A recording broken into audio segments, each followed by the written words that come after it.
On the morning of September 25th, 1066, a man whose name we do not know stood on a wooden bridge over the River Derwent in northern England and decided to die slowly.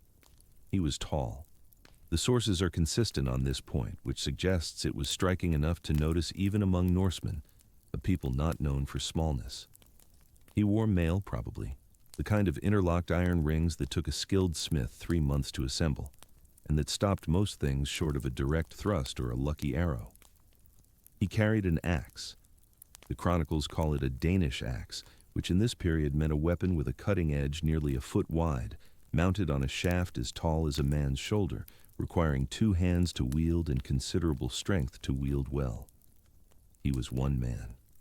Behind him, on the eastern bank of the river, an army of several thousand Vikings were frantically trying to form a battle line. In front of him, on the western bank, an English army that had just force-marched nearly 200 miles in 4 days was attempting to cross. He would not let them. For somewhere between 15 minutes and an hour, the sources disagree, and the nature of such moments makes accurate timekeeping unlikely.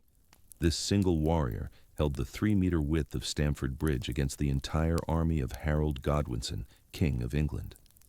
Men came at him in 1s and 2s because the bridge was too narrow for more. He killed them. The bodies fell into the river or piled at his feet.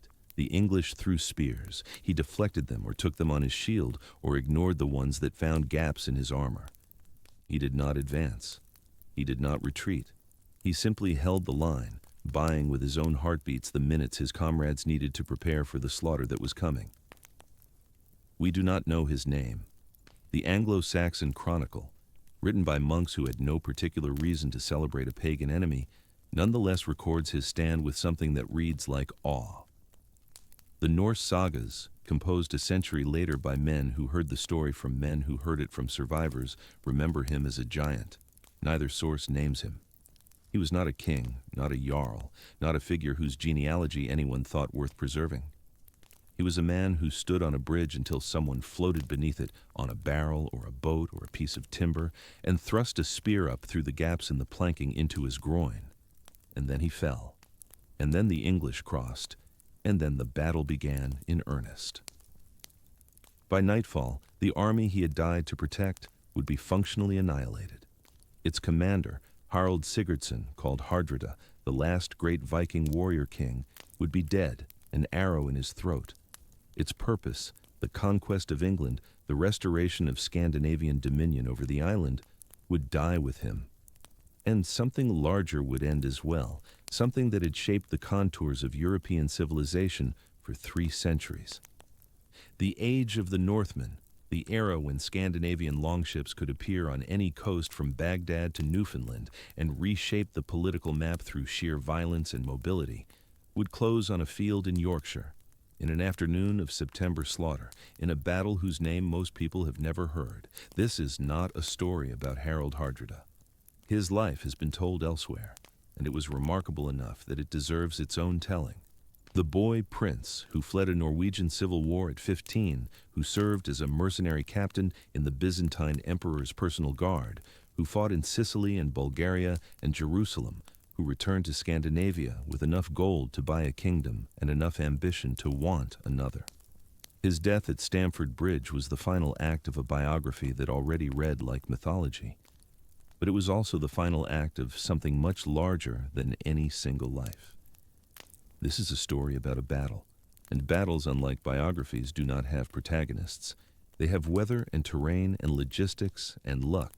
They have thousands of people making thousands of decisions under conditions of chaos and terror and fragmentary information.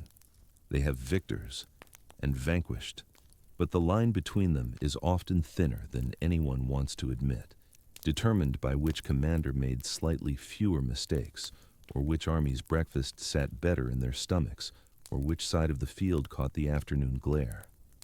Battles are not stories in the traditional sense. They are collisions. And the collision at Stamford Bridge, what it ended, what it nearly prevented, what it meant for the world that came after, is the subject of what follows. But to understand the collision, we must first understand the forces that made it inevitable. And that requires stepping back, past the bridge, past the summer of 1066, past the long ships and the Danish axes to the currents that had been building for 300 years. The sources for Stamford Bridge are fragmentary, contradictory, and frustrating in precisely the ways that matter most. Our primary English account comes from the Anglo-Saxon Chronicle, a set of annals compiled at various monasteries across England beginning in the late 9th century. The Chronicle exists in multiple versions, and they do not entirely agree with each other, which tells us that even contemporary English observers did not have a single coherent narrative of what happened. The entry for 1066 is longer than most. The monks understood they were recording something significant, but it is still maddeningly compressed. Battles that lasted hours are described in sentences. Logistics that determined outcomes are mentioned in passing or not at all. We have the accounts of medieval historians writing in the decades after the event. John of Worcester, William of Malmesbury, Henry of Huntingdon, Orderic Vitalis. These men had access to sources now lost to us and to living memory that has since gone silent. They also had agendas, religious, political, dynastic, that shaped what they chose to record and how they chose to frame it.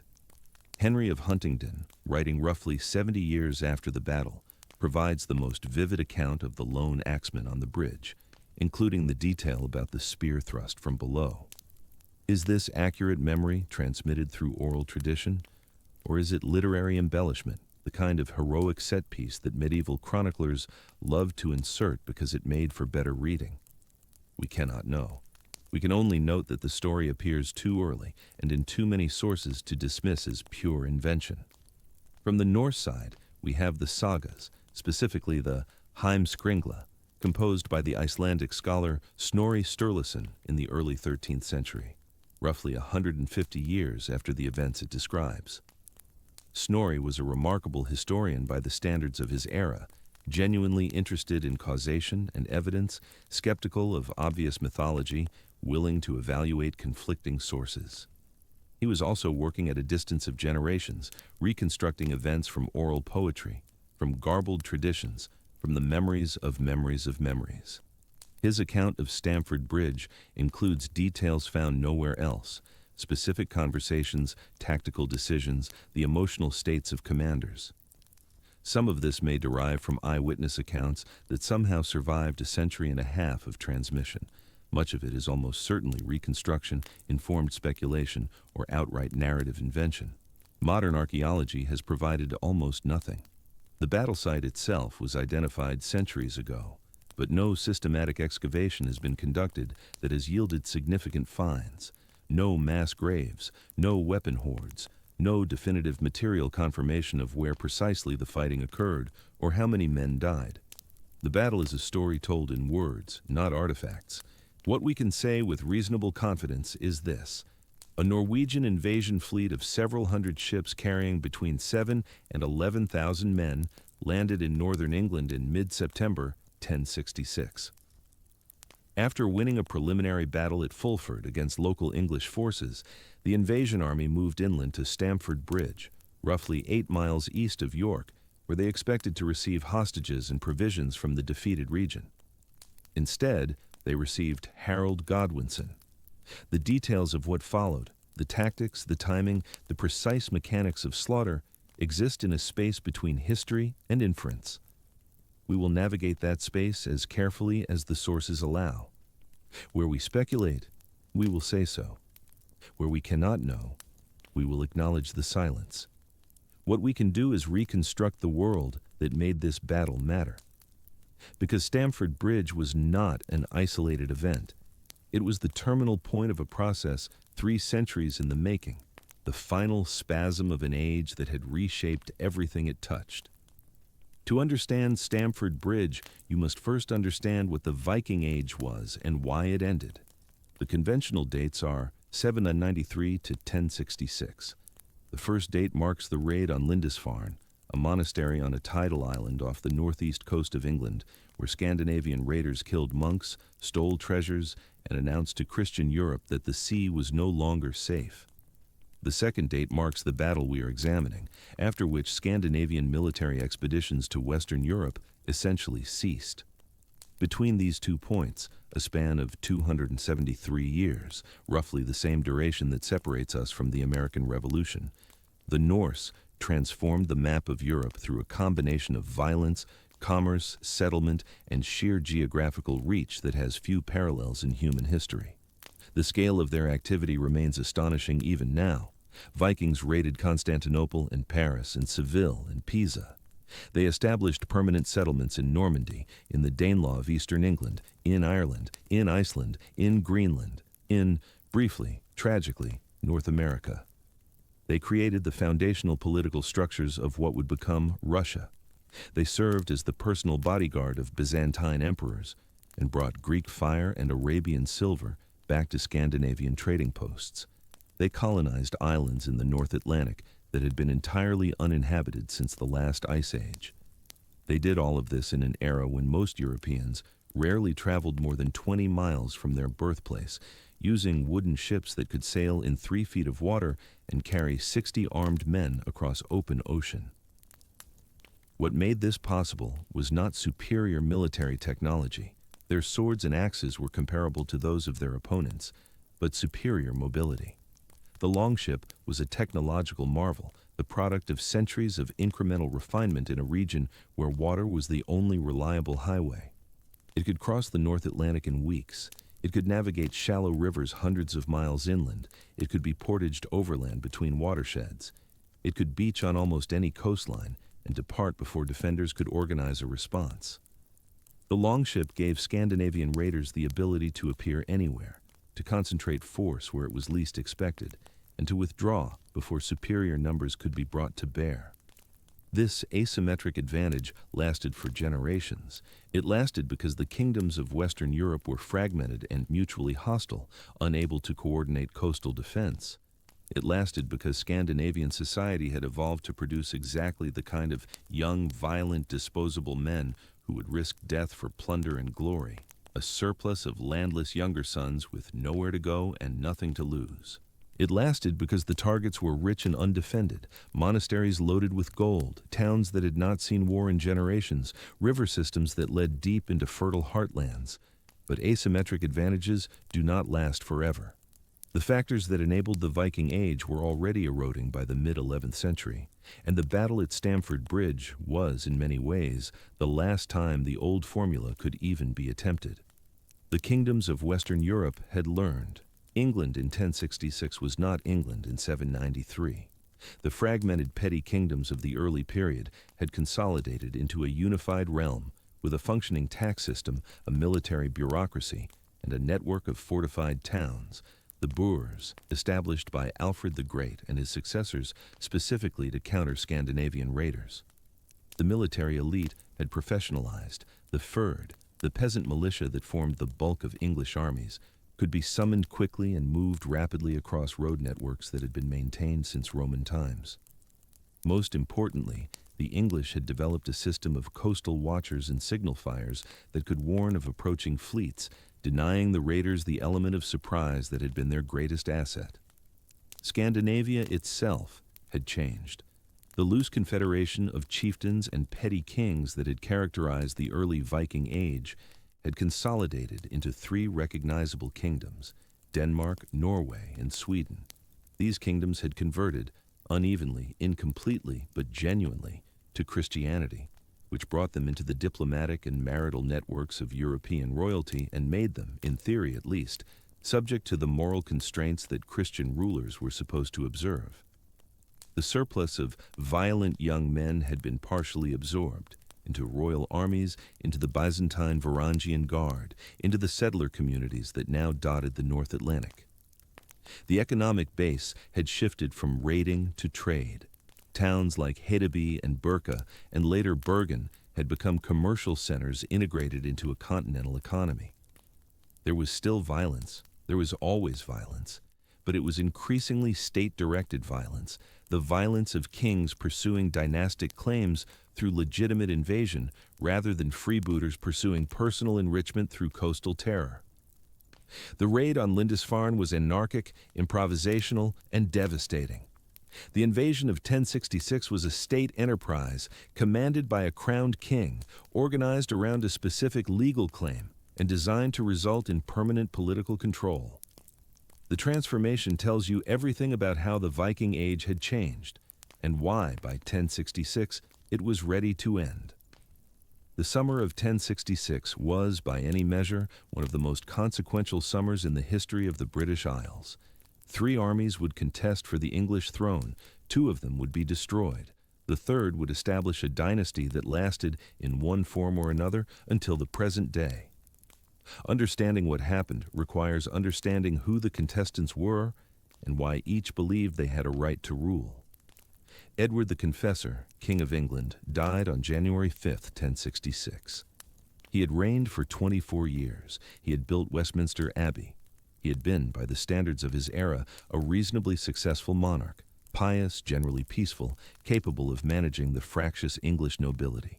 He had also, critically, failed to produce an heir. The question of who would succeed him had been accumulating tension for years, and his death detonated it.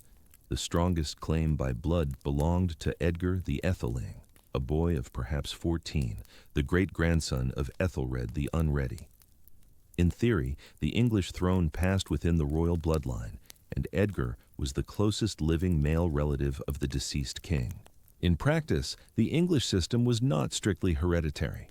Kings were chosen by the Witenagemot, the assembly of the kingdom's great lords, and that assembly had consistently valued competence over genealogy. A child king in 1066, with invasion threats looming from multiple directions, was not a serious option. Edgar would spend the next several decades being a perpetual almost king, occasionally propped up by various factions, never quite managing to seize the power that his blood should have guaranteed. His story is a minor tragedy buried inside a larger one.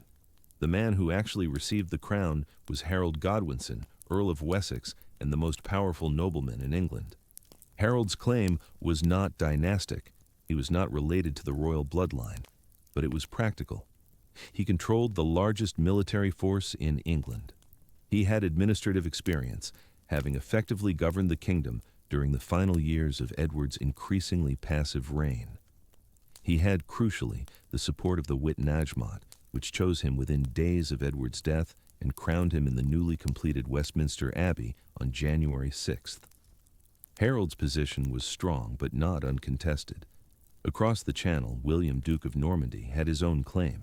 The details are disputed. Propaganda from the Norman side insisted that Edward had promised William the throne during a visit to Normandy years earlier, and that Harold himself had sworn to support William's succession during a controversial trip to the continent in 1064.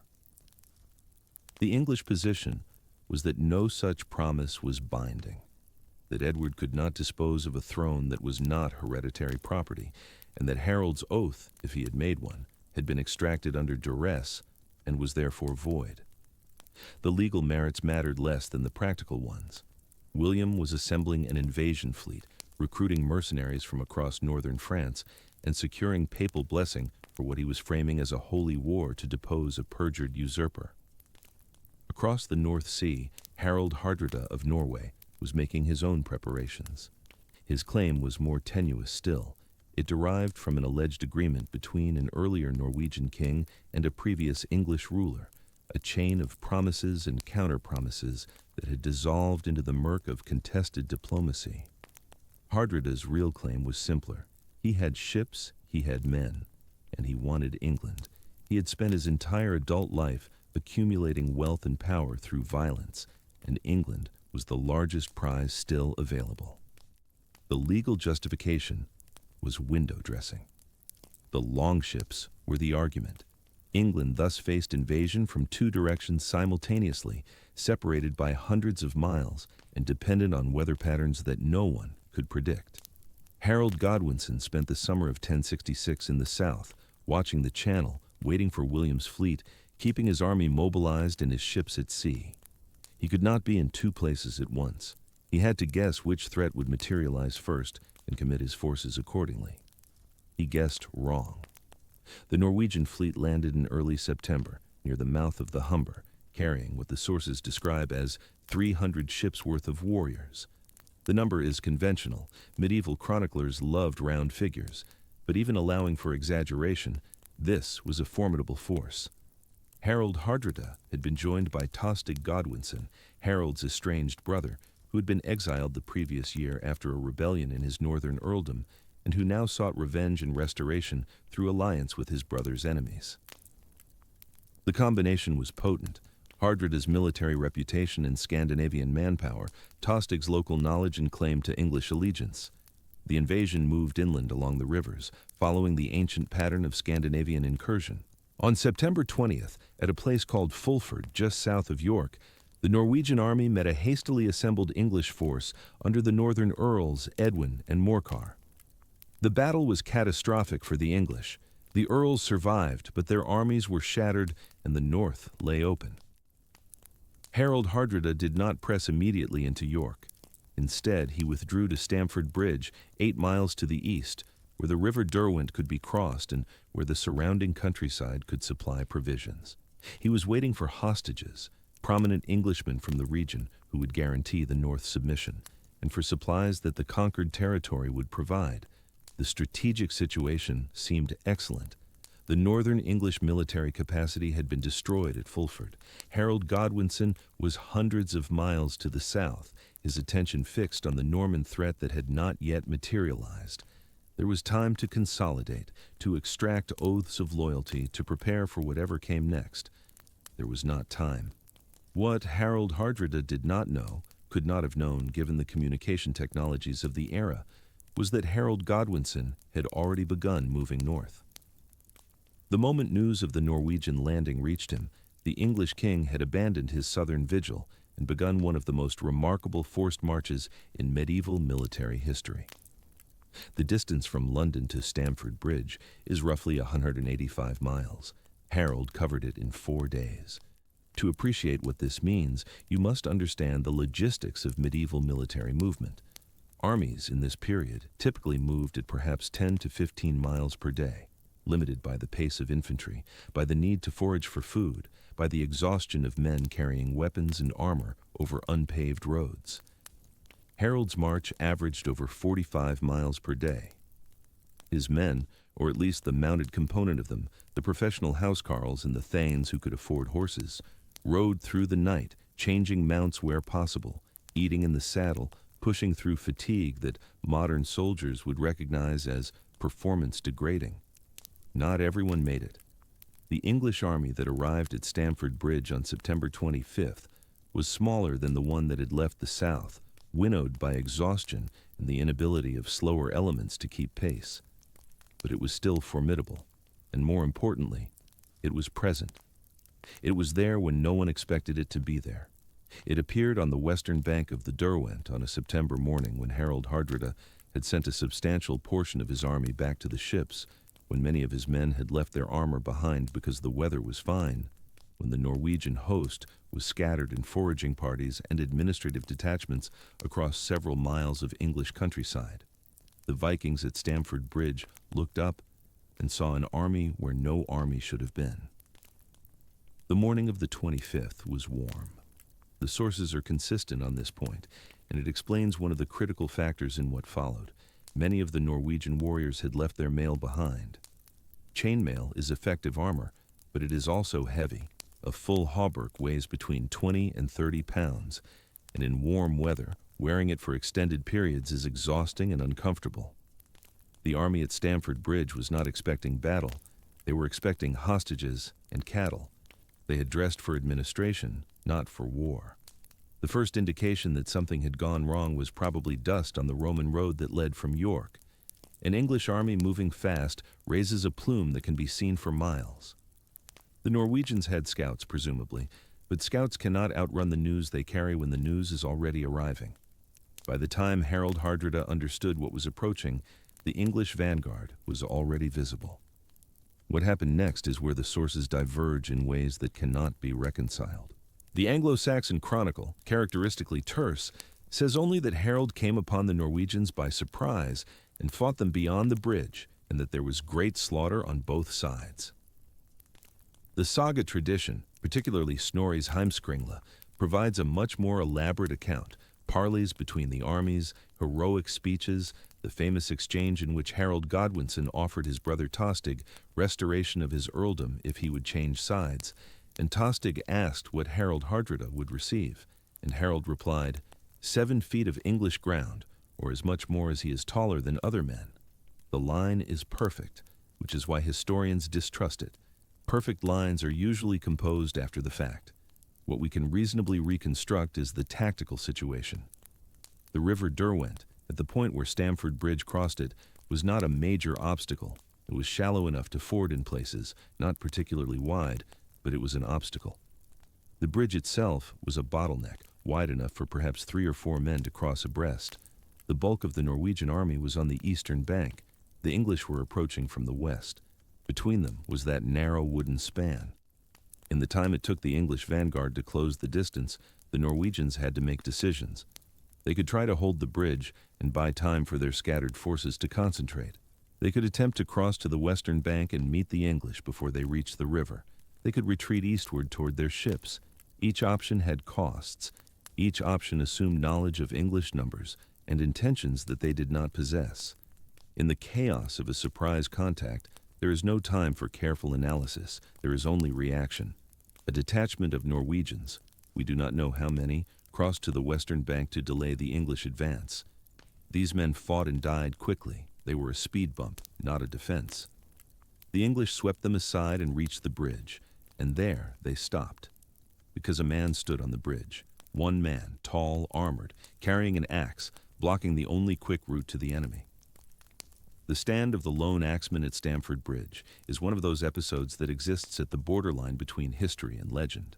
It appears in too many sources to dismiss, including sources with no obvious interest in celebrating a pagan enemy's courage. It is absent from the earliest accounts, which might mean it was invented later, or might simply mean the earliest accounts were too compressed to include heroic digressions. The specific details, the spear from below, the 15 minutes or the hour, the pile of English dead, are impossible to verify. What is historically plausible is this. A narrow bridge can be held by a small number of determined men for longer than anyone wants to admit. The mathematics of such engagements favor the defender. The attackers can only engage a few at a time. The defender, if skilled and armored and positioned correctly, can defeat a sequence of individual opponents even though he would have no chance against them collectively in open ground. The body count accumulates on the attacker's side until someone finds a way to flank the position, or until the defender makes a mistake, or until sheer exhaustion opens a gap. The detail about the spear from below, an Englishman floating under the bridge on a swill tub, according to Henry of Huntingdon, and thrusting a spear upward through the planking, is specific enough to be either genuine oral tradition or very good invention. It solves the tactical problem that the story poses. How do you defeat a nearly invincible warrior holding a choke point? You don't defeat him. You bypass him. You go under when you can't go through. What the lone axeman bought was time. And time, in the chaos that followed, was what the Norwegian army desperately needed. Because while one man held the bridge, thousands of men on the eastern bank were running toward the sounds of fighting, running from foraging parties and encampments scattered across the countryside, running without their armor, some of them, because there was no time to don chainmail when the killing had already started. Running to form a shield wall, the ancient Nordic formation that had held against Frankish cavalry and English infantry for 3 centuries, hoping that discipline and desperation could substitute for preparation. By the time the bridge fell, by the time the spear found its mark and the axeman crumpled and the English poured across, Harold Hardrada had something like a battle line. It was not the army he had brought from Norway. It was what remained after surprise and distance and his own overconfidence had subtracted from his strength. But it was an army, and it would fight, and the afternoon was young. The killing was about to begin in earnest. The shield walls formed on the eastern bank, Norwegian against English, the culmination of 300 years of conflict between two peoples who had been raiding and settling and intermarrying and killing each other since the first longship grounded on Lindisfarne Beach. The men in those lines knew each other, in a sense, knew each other's weapons and tactics and values, knew the songs the other side sang and the gods, or God, they prayed to. Many of the English had Scandinavian ancestry, The Danelaw had been Norse territory within living memory. Many of the Norwegians had traded in English ports, served in English households, learned English words for English things. None of that mattered now. What mattered now was the weight of the man beside you, the rim of the shield in front of you, the screaming and the shoving and the blades seeking gaps in your defense. What mattered was whether your line held or broke, whether your courage lasted or failed, whether you would see the sunset or join the dead in whatever afterlife your faith had promised you. The two shield walls collided in the meadows beyond Stamford Bridge, and the age of the Vikings entered its final hours. The collision, when it came, was not a single moment but a sustained catastrophe. Two walls of men pressing into each other, shields locked against shields, the front ranks so close they could smell each other's breath, feel the heat of each other's bodies, hear the individual grunts and curses in languages that were, after all, not so different. Old Norse and Old English shared roots. A man dying sounds the same in any tongue. The physics of a shield wall engagement are brutal and simple. Each side pushes. The shields overlap, creating a continuous barrier roughly chest high. The men in the front rank brace their feet and lean forward, taking the pressure of the enemy push on their left shoulders while their right arms work, stabbing over the rim, under the rim, around the edge, seeking flesh. The men in the second rank add their weight to the push and thrust spears over the heads of those in front. The men in the third rank wait for gaps to open, wait for the man ahead of them to fall so they can step forward into his place. The whole formation moves like a single organism, advancing when the enemy wavers, giving ground when the pressure becomes unbearable, the line bending but, ideally, never breaking. When the line breaks, men die. Harold Hardrada had formed his shield wall with what he had. The core was solid. His herdmen, his personal guard, the professional warriors who had followed him from Norway, and before that from Constantinople, and before that from wherever Harold's wandering career had taken them.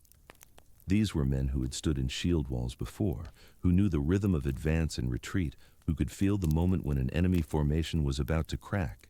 Around this core, Harold had arranged the rest, the Bondi, the free farmers who owed military service, the adventurers and younger sons seeking glory, the men from the scattered encampments who had arrived in time, some still breathing hard from the run, some without shields, some without helms, all without the chainmail they had left behind because the day was warm and they had not expected to fight.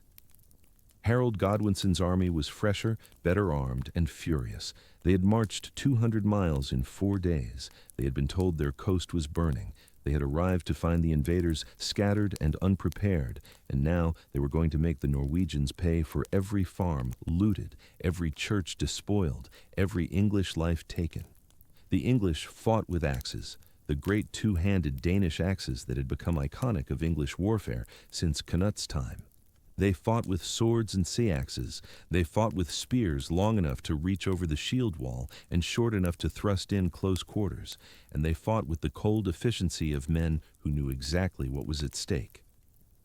The first hour was stalemate. The shield walls ground against each other, neither giving significant ground. Men fell in the front ranks and were replaced from behind. The grass beneath their feet churned to mud, not from rain but from blood and the pressure of thousands of boots tearing at the earth. The sound was unlike anything the peaceful Yorkshire countryside had heard before or would hear again. The constant percussion of weapons on shields, the screaming of the wounded, the war cries and prayers and curses, blending into a single roar that would have been audible for miles. Harold Hardrada was in the thick of it. The sagas tell us he fought like a man possessed, swinging a two-handed sword because he had no shield, cutting down English warriors as they came. He was 50 years old, ancient by the standards of his profession. He was also 6.5 feet tall, immensely strong, and had been killing men in formation combat since before most of his opponents were born. He had fought Bulgars in the Balkans. He had stormed Arab fortresses in Sicily. He had stood in the Varangian Guard at Constantinople when that city was the greatest military power on earth. Whatever else could be said about Harold Hardrada, he knew how to fight, and he knew how to lead men in a fight. The problem was that knowing how to fight was not the same as having the men to fight with. The Norwegian line was too thin. Harold had brought perhaps 8,000 to 10,000 men to England. The sources disagree on the precise number. Some had been left with the ships at Recall, some had died at Gate Fulford, some were still scattered across the countryside, too far away to reach the battle in time. What Harold had at Stamford Bridge was perhaps 6,000 or 7,000 men, maybe fewer, and many of them lacked armor. The English had at least as many, probably more. Harold Godwinson had stripped his kingdom bare to raise this army. Every housecarl he could summon, every ferdman from the southern shires, every thane who owed him service, all had marched north at impossible speed. The English were tired, yes, but they were also armored, mailed, protected in ways that the unarmored Norwegian farmer, standing in the line with only a shield and a spear and his own flesh between him and English steel, was not. The weight began to tell. The English axes found gaps in the Norwegian line. They hooked shields and pulled them down. They bit into unprotected shoulders and unhelmed heads. The Norwegians fought back with desperate courage, but courage cannot stop an axe blade. Courage cannot replace chainmail. The Norwegian line began to thin, not from retreat, but from attrition. Men died where they stood, and there were not enough men behind them to fill the gaps.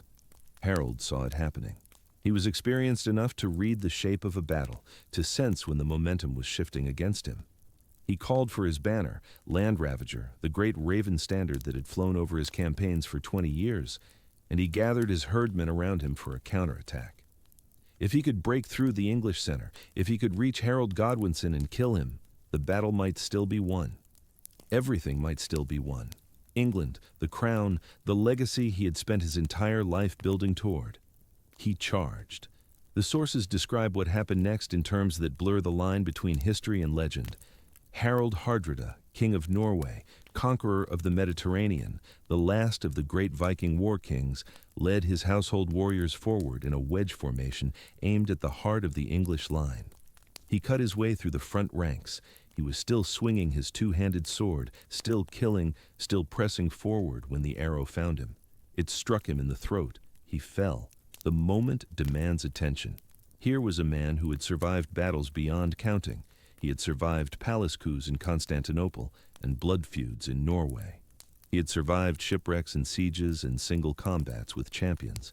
He had survived, against all probability, long enough to reach the age of 50 and the position of king in the shores of England. And now, on a Yorkshire meadow, an arrow, we do not know whose, we will never know whose, ended everything.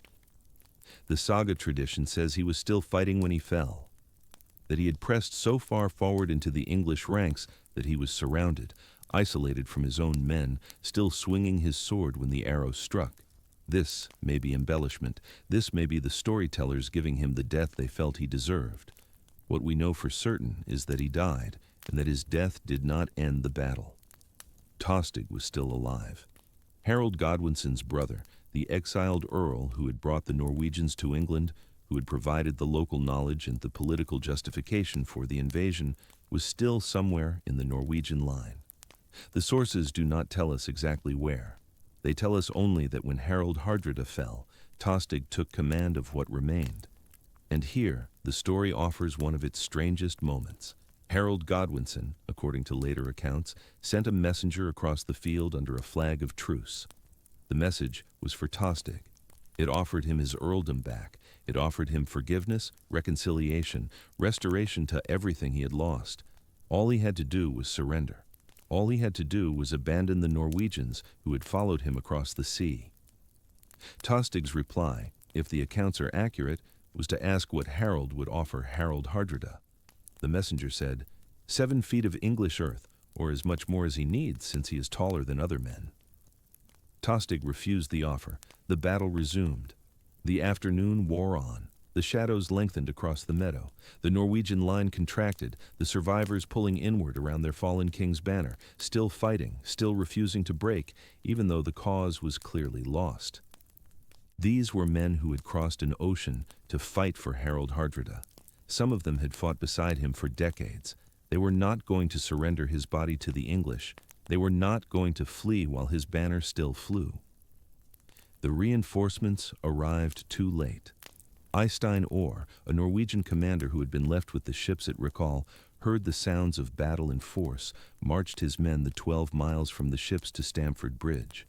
They arrived in the late afternoon, fresh warriors in full armor, enough to shift the balance of the battle. Or they would have been enough if they had not run the entire way in chainmail under the September sun. By the time they reached the field, they were exhausted. Some of them collapsed from the heat before they could even reach the fighting.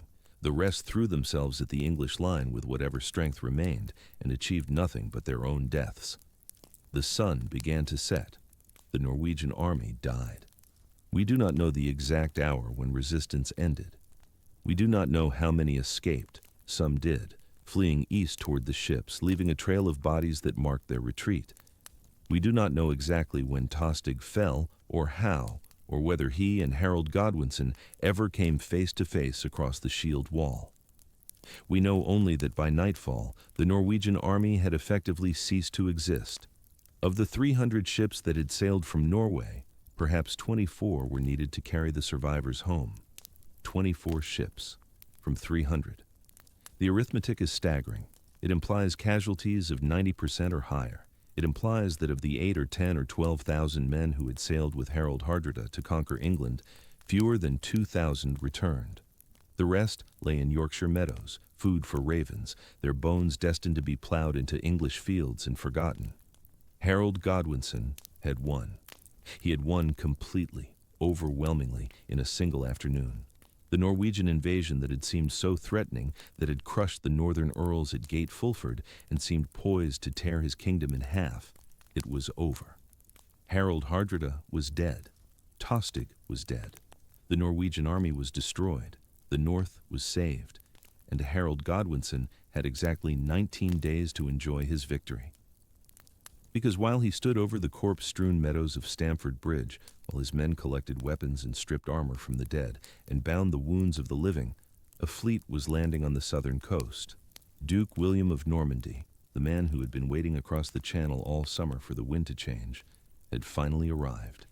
3 armies, 3 claimants to the English throne. 2 of them had now met, and 1 had been destroyed. But the third was only beginning. The Battle of Stamford Bridge was over. The Battle of Hastings was about to begin. Between them, in those 19 days, something ended that would never come again.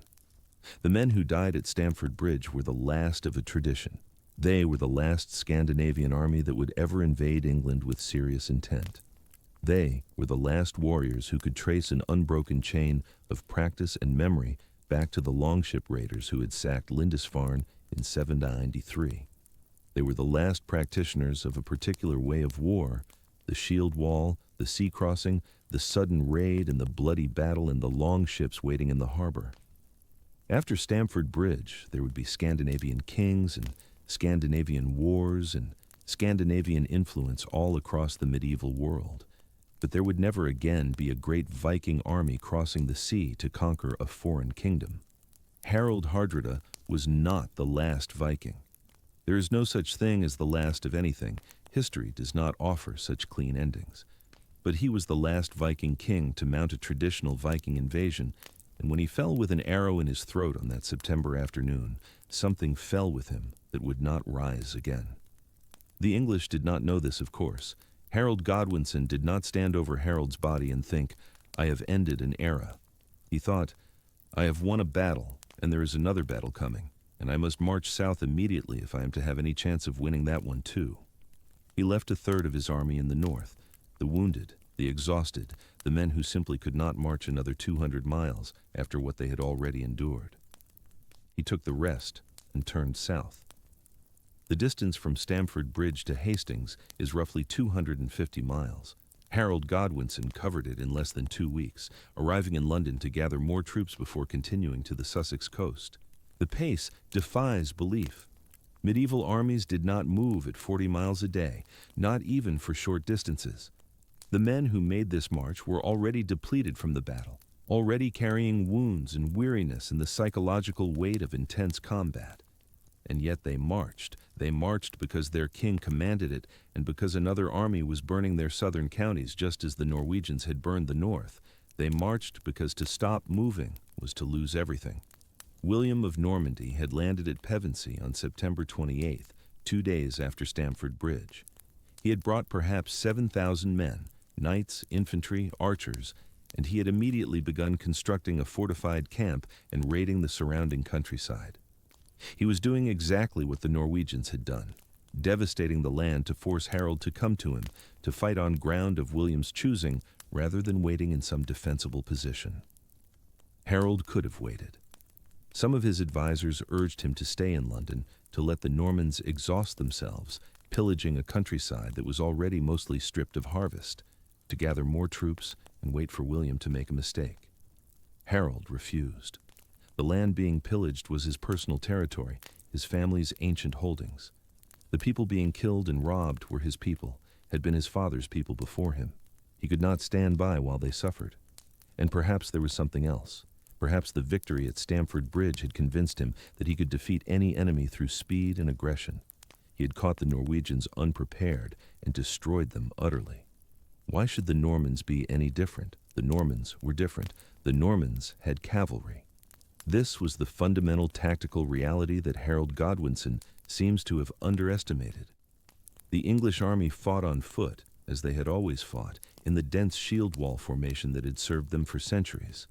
The Norman army had knights, heavy cavalry trained to charge in formation, to break infantry lines with the combined shock of horse and rider and lance. The English had faced cavalry before, occasionally, and had learned to hold against it if the shield wall remained unbroken. But they had never faced cavalry in these numbers, used with this sophistication, supported by archers who could weaken the shield wall from a distance before the cavalry charged. The Battle of Hastings, when it came on October 14th, would last all day. The longest pitched battle in English history to that point. The English shield wall held against charge after charge, held for hours while Norman arrows fell among them and Norman cavalry crashed against them and reformed and crashed again. Harold Godwinson stood beneath his banners, the Dragon of Wessex, the fighting man that was his personal standard, and held his line as the afternoon stretched into evening. And then, as the sun began to set, the English line broke. The sources disagree on exactly how it happened. One tradition says the Normans feigned retreat, and the English, thinking victory was theirs, broke formation to pursue. Another says it was simply attrition, too many hours, too many casualties, too much strain. Another says Harold was killed by an arrow to the eye, and his death caused the collapse. The famous scene from the Bayeux Tapestry, showing a figure pulling an arrow from his face, may depict this moment, or may depict something else entirely. What we know is that the line broke. What we know is that once it broke, the English army ceased to be an army and became a mass of fugitives fleeing through the woods. What we know is that Harold Godwinson died on that field, cut down by Norman knights, his body so mutilated that it had to be identified by marks known only to his mistress, Edith Swanneck, who was brought to the battlefield for that purpose. The last Anglo-Saxon king of England died 19 days after destroying the last great Viking invasion. The symmetry is almost too perfect. 2 invasions, 2 battles, 2 extinctions. The Viking Age ended at Stamford Bridge. The Anglo-Saxon Age ended at Hastings. And from the wreckage, something new emerged, the Norman England that would become, over centuries, the England we know. But that is looking forward, and we must look back first. We must return to the meadow at Stamford Bridge, while the bodies were still warm, while the ravens were still gathering, while the survivors of Harold Hardrada's army were stumbling toward their ships in the gathering darkness. We must ask what this battle meant to the people who fought it, not to us, not to history, not to the grand narrative of ages ending, but to the men who were there. For the English, it was a deliverance. The North had been in genuine danger. If Harold had consolidated his victory at Gate Fulford, if he had been given time to rest and reinforce and prepare, the conquest of England might have been a Norwegian project instead of a Norman one. Harold Godwinson's march north was one of the great gambles of medieval military history, and it paid off beyond all reasonable expectation. The king who had seized his throne by acclamation less than a year before had proven himself in the most decisive way possible. He had saved his kingdom for 19 days. For the Norwegians who survived, it was catastrophe. They had followed their king across the sea, expecting plunder and glory and the establishment of a new North Sea empire. They got a single afternoon of slaughter and a long voyage home with their dead king's body, and the knowledge that everything they had hoped for was gone. The Kingdom of Norway would never again be a major military power. The energy that had driven Scandinavian expansion for 3 centuries, the ships, the warriors, the traditions of overseas adventure, was spent. What remained would turn inward, would consolidate, would become the medieval Scandinavian kingdoms that existed as regional powers rather than imperial projects. For the men who died, Norwegian and English alike, it was simply the end. They lay where they fell, and the ravens came, and the locals would find bones in those fields for generations afterward. The chroniclers remembered the battle. The chroniclers did not remember the dead. A few names survived: Harold Hardrada, of course, Tostig, Eystein Orr, the anonymous axeman on the bridge. But the thousands of others, the farmers and fishermen and younger sons who had come to England seeking fortune and found only death, they vanished into the anonymity of the fallen. This is what battles do. They take thousands of individual lives, each one as complete and complex as yours or mine, and compress them into a single afternoon and a single outcome. The Battle of Stamford Bridge was not Harold Hardrada's biography or Harold Godwinson's triumph or the end of the Viking Age. It was all of those things, but it was also 10,000 individual deaths, 10,000 stories that ended mid-sentence, 10,000 futures that never happened. The sun set over Yorkshire on September 25th, 1066. The killing was over. The ravens feasted. And somewhere to the south, a fleet was raising its sails. The wind that filled those sails had been wrong for weeks. William of Normandy had assembled the largest invasion fleet since the Roman crossing. 700 ships, some sources claim, though the number is impossible to verify, and he had watched them sit idle in the harbor at Dives-sur-Mer, while the channel wind blew steadily from the north. An invasion fleet cannot sail into the wind.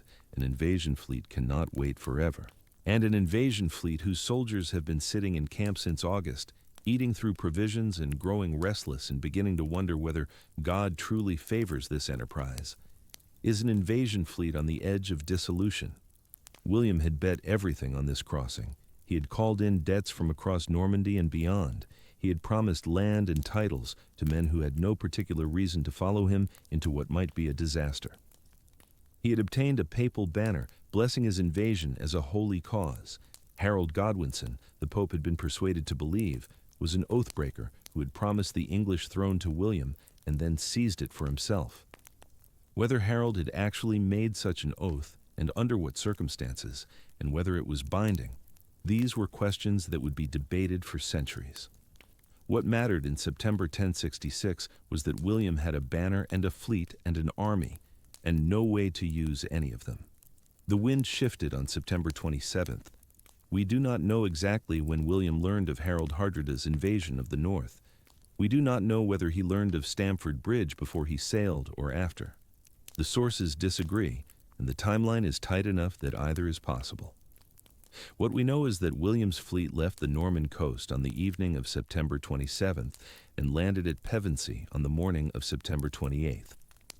What we know is that Harold Godwinson was still in York, 250 miles away, celebrating his victory and distributing captured Norwegian treasure to his exhausted army. The timing was not luck. Or rather, it was luck of a particular kind, the luck that rewards those who have positioned themselves to take advantage of it. William had been waiting for weeks. He had kept his army together through delay and uncertainty and the kind of grumbling that destroys coalitions. When the wind finally turned, he was ready. And when it turned at precisely the moment when the English army was as far from the southern coast as it could possibly be. This is the hinge of 1066. Not the battles themselves. Those were determined by tactics and courage, and the thousand small decisions that determine who lives and who dies in close combat. The hinge was the calendar. The hinge was the fact that 2 invasions, planned independently and motivated by entirely different ambitions, happened to fall within 3 weeks of each other, and that the first one pulled the English army north just as the second one landed in the south. Harold Godwinson learned of William's landing on or around October. The sources do not tell us how he received the news. They do not tell us what he said or what he thought or whether he allowed himself a moment of despair at the cosmic unfairness of it all. They tell us only what he did. He marched south. The army that had just fought one of the great battles of the medieval period, that had marched from London to York in 4 days, and then spent an afternoon in brutal hand-to-hand combat, that army was now asked to march back 250 miles in less than 2 weeks to fight another invasion force that was fresh and fed and had been waiting for this moment for months. The decision has been debated by military historians for 9 centuries. Why not wait? Why not let William exhaust himself in the south, burning villages and alienating the local population, while the English army rested and gathered reinforcements? Why not let the Normans face an English winter, far from their supply lines, in hostile territory? Why rush? The answer, most likely, is that Harold could not wait. The army he commanded was not a professional standing force that could be maintained indefinitely. It was a combination of his personal household troops, the housecarls, professional warriors who served the king directly, and the fyrd, the militia obligation that required free Englishmen to serve when summoned. The fyrd had already been called out once that year, in the summer, when Harold had waited on the southern coast for an invasion that never came. They had been released in early September, their service obligation exhausted.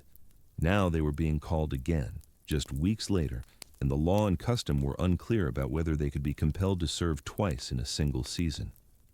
Harold needed to fight quickly before his army melted away. He needed to fight before William could consolidate his beachhead and draw more men from Normandy.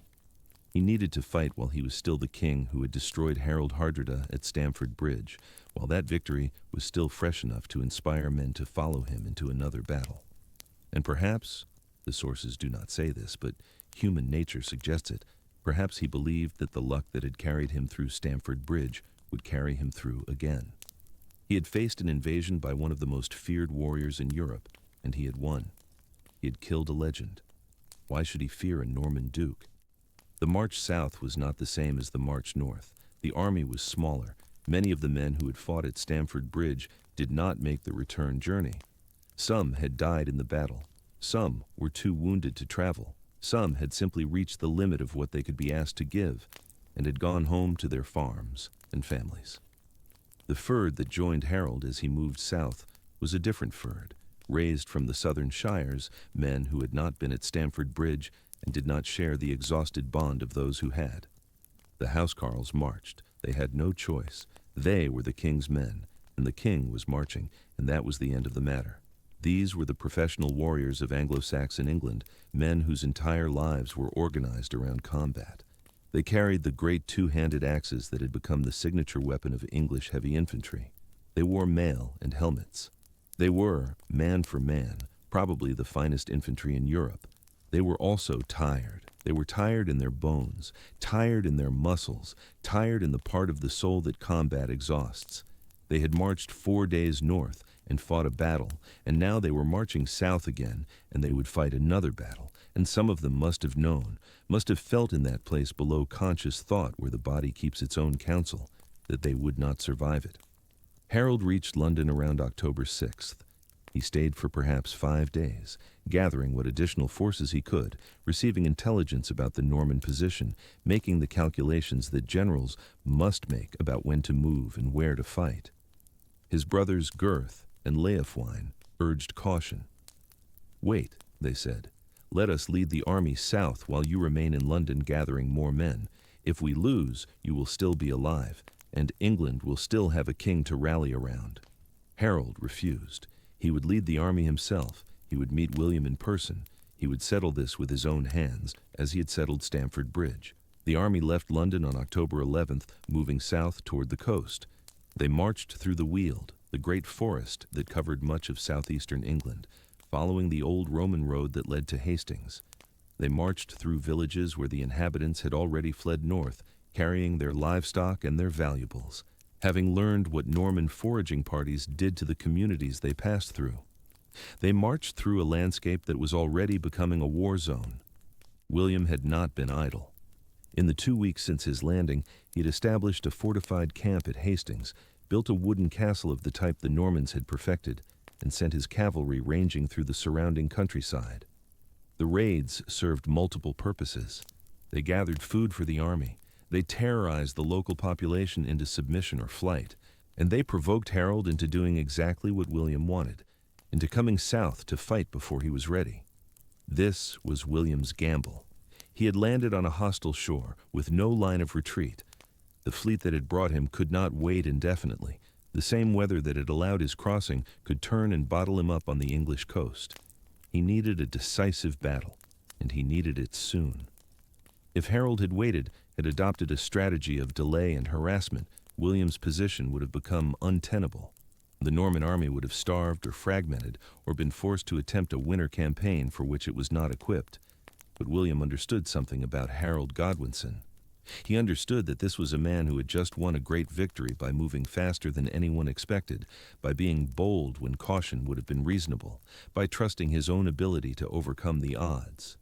Such men do not wait. Such men do not delegate. Such men come to fight. And so Harold came. The English army emerged from the Weald on the evening of October 13th, having covered roughly 60 miles in 2 days. They made camp on a ridge about 7 miles from Hastings, at a place the Normans would later call Senlac Hill, the Hill of Blood, though that name came after, when blood had given it meaning. The position was strong. The ridge was steep enough to trouble cavalry, and the flanks were protected by marshy ground and thick woodland. If William wanted to fight, he would have to come uphill. Harold deployed his army along the ridge in the traditional English fashion. A solid line of men standing shoulder to shoulder, their shields overlapping to form a wall, the housecarls with their great axes in the center, the feared extending to the wings. It was a defensive formation, designed to absorb a charge and hold ground. It was the formation that had broken Norwegian charges at Stamford Bridge. It would face a very different kind of attack at Hastings. William's army was built around cavalry, the mounted knights who would become the dominant military force of medieval Europe for the next 4 centuries. These were not the light horsemen of the steppes or the javelin-armed cavalry of earlier centuries. These were heavily armored shock troops, men in mail on horses trained for war, carrying lances and swords in the accumulated military culture of Frankish warfare. They were supported by infantry and archers, but the cavalry was the decisive arm, the force that was supposed to shatter enemy formations and run down fleeing soldiers. The problem was that cavalry charges work best against enemies who run. Against an enemy who stands, who locks shields and presents a hedge of spears and axes to the charging horses, cavalry becomes much less effective. Horses are not stupid. They will not voluntarily impale themselves on waiting weapons. A charge that does not break the enemy line on first impact becomes a chaotic melee in which the advantages of mounted warfare largely disappear. Harold understood this. His entire defensive plan was built on it. Hold the line. Do not break. Do not pursue. Let the Normans exhaust themselves against the English shield wall, and then, when they are tired and their horses are blown and their formation is disrupted, counterattack. It was a good plan. It very nearly worked. The battle began around 9 in the morning on October 14th, 1066. The date is among the most famous in English history, though no one present could have known it would be. To them it was simply a Saturday, a cold autumn morning with the dew still on the grass and their breath misting in the air, and the enemy forming up at the base of the ridge. One more battle, one more day when everything could end. William opened with his archers. They advanced up the slope and loosed their arrows at the English line, but the range was long and the angle was bad, and most of the arrows struck shields or fell short or sailed overhead. The English did not have many archers of their own. This was a weakness in Anglo-Saxon military culture that would prove significant, but the Norman archery did little damage to the tightly packed shield wall. Then came the infantry. Norman and Breton foot soldiers advanced up the ridge, struggling against the slope, struggling against the mud churned up by their own passage, struggling against the certainty that the men at the top of the hill were waiting for them with axes and spears, and the accumulated fury of 2 forced marches in 3 weeks. The English let them come. They let them get close. And then they killed them. The shield wall held. It held as the infantry crashed against it and died. It held as the cavalry followed, the great horses struggling up the slope, the knights couching their lances and hoping to punch through the line. It held as the Norman left wing, composed largely of Breton soldiers, broke and fled back down the hill in disorder. And then something happened that would be debated for centuries afterward. Some of the English, furred from the right wing, according to most accounts, broke ranks and pursued the fleeing Bretons down the slope. Perhaps they thought the battle was won. Perhaps they wanted plunder. Perhaps they simply could not resist the urge to chase a running enemy, the primal satisfaction of turning a rout into a slaughter. Whatever their reason, they left the ridge. They left the formation. They left the position that was their only real advantage. William saw it. Or rather, William saw the opportunity. The Norman cavalry, which had been milling in disorder at the base of the ridge, wheeled and caught the pursuing English in the open. Without the protection of the shield wall, without the advantage of the slope, the English furred were exactly what medieval cavalry was designed to destroy. Scattered infantry with no formation discipline and nowhere to run. They died, almost all of them. And the battle, which had been going well for Harold, suddenly became a question of attrition. The sequence would repeat throughout the long afternoon. The Normans would attack up the hill, would be repulsed by the shield wall, would retreat, and some of the English would pursue, would be caught by cavalry, would be killed. Whether the Norman retreats were deliberate feints designed to draw out the English or genuine retreats that William opportunistically exploited, the sources do not agree. What they agree on is the pattern: attack, retreat, pursuit, slaughter, attack, retreat, pursuit, slaughter. The shield wall shrank. The bodies piled up on both sides of it. The great axes rose and fell, the housecarls fighting with the mechanical rhythm of men who knew they might be dead in the next minute, but would not stop killing until they were. William had 3 horses killed beneath him. Each time he rose and found another mount, and continued fighting, continued directing, continued being visible to his men so they would know their duke was still alive. At one point, a rumor spread that he had been killed, and the Norman army began to waver, until William lifted his helmet and showed his face, and the line steadied. Harold stayed on the ridge. He stayed with his housecarls, with the golden dragon standard of Wessex, and his personal banner showing a fighting man. He stayed while his brothers died.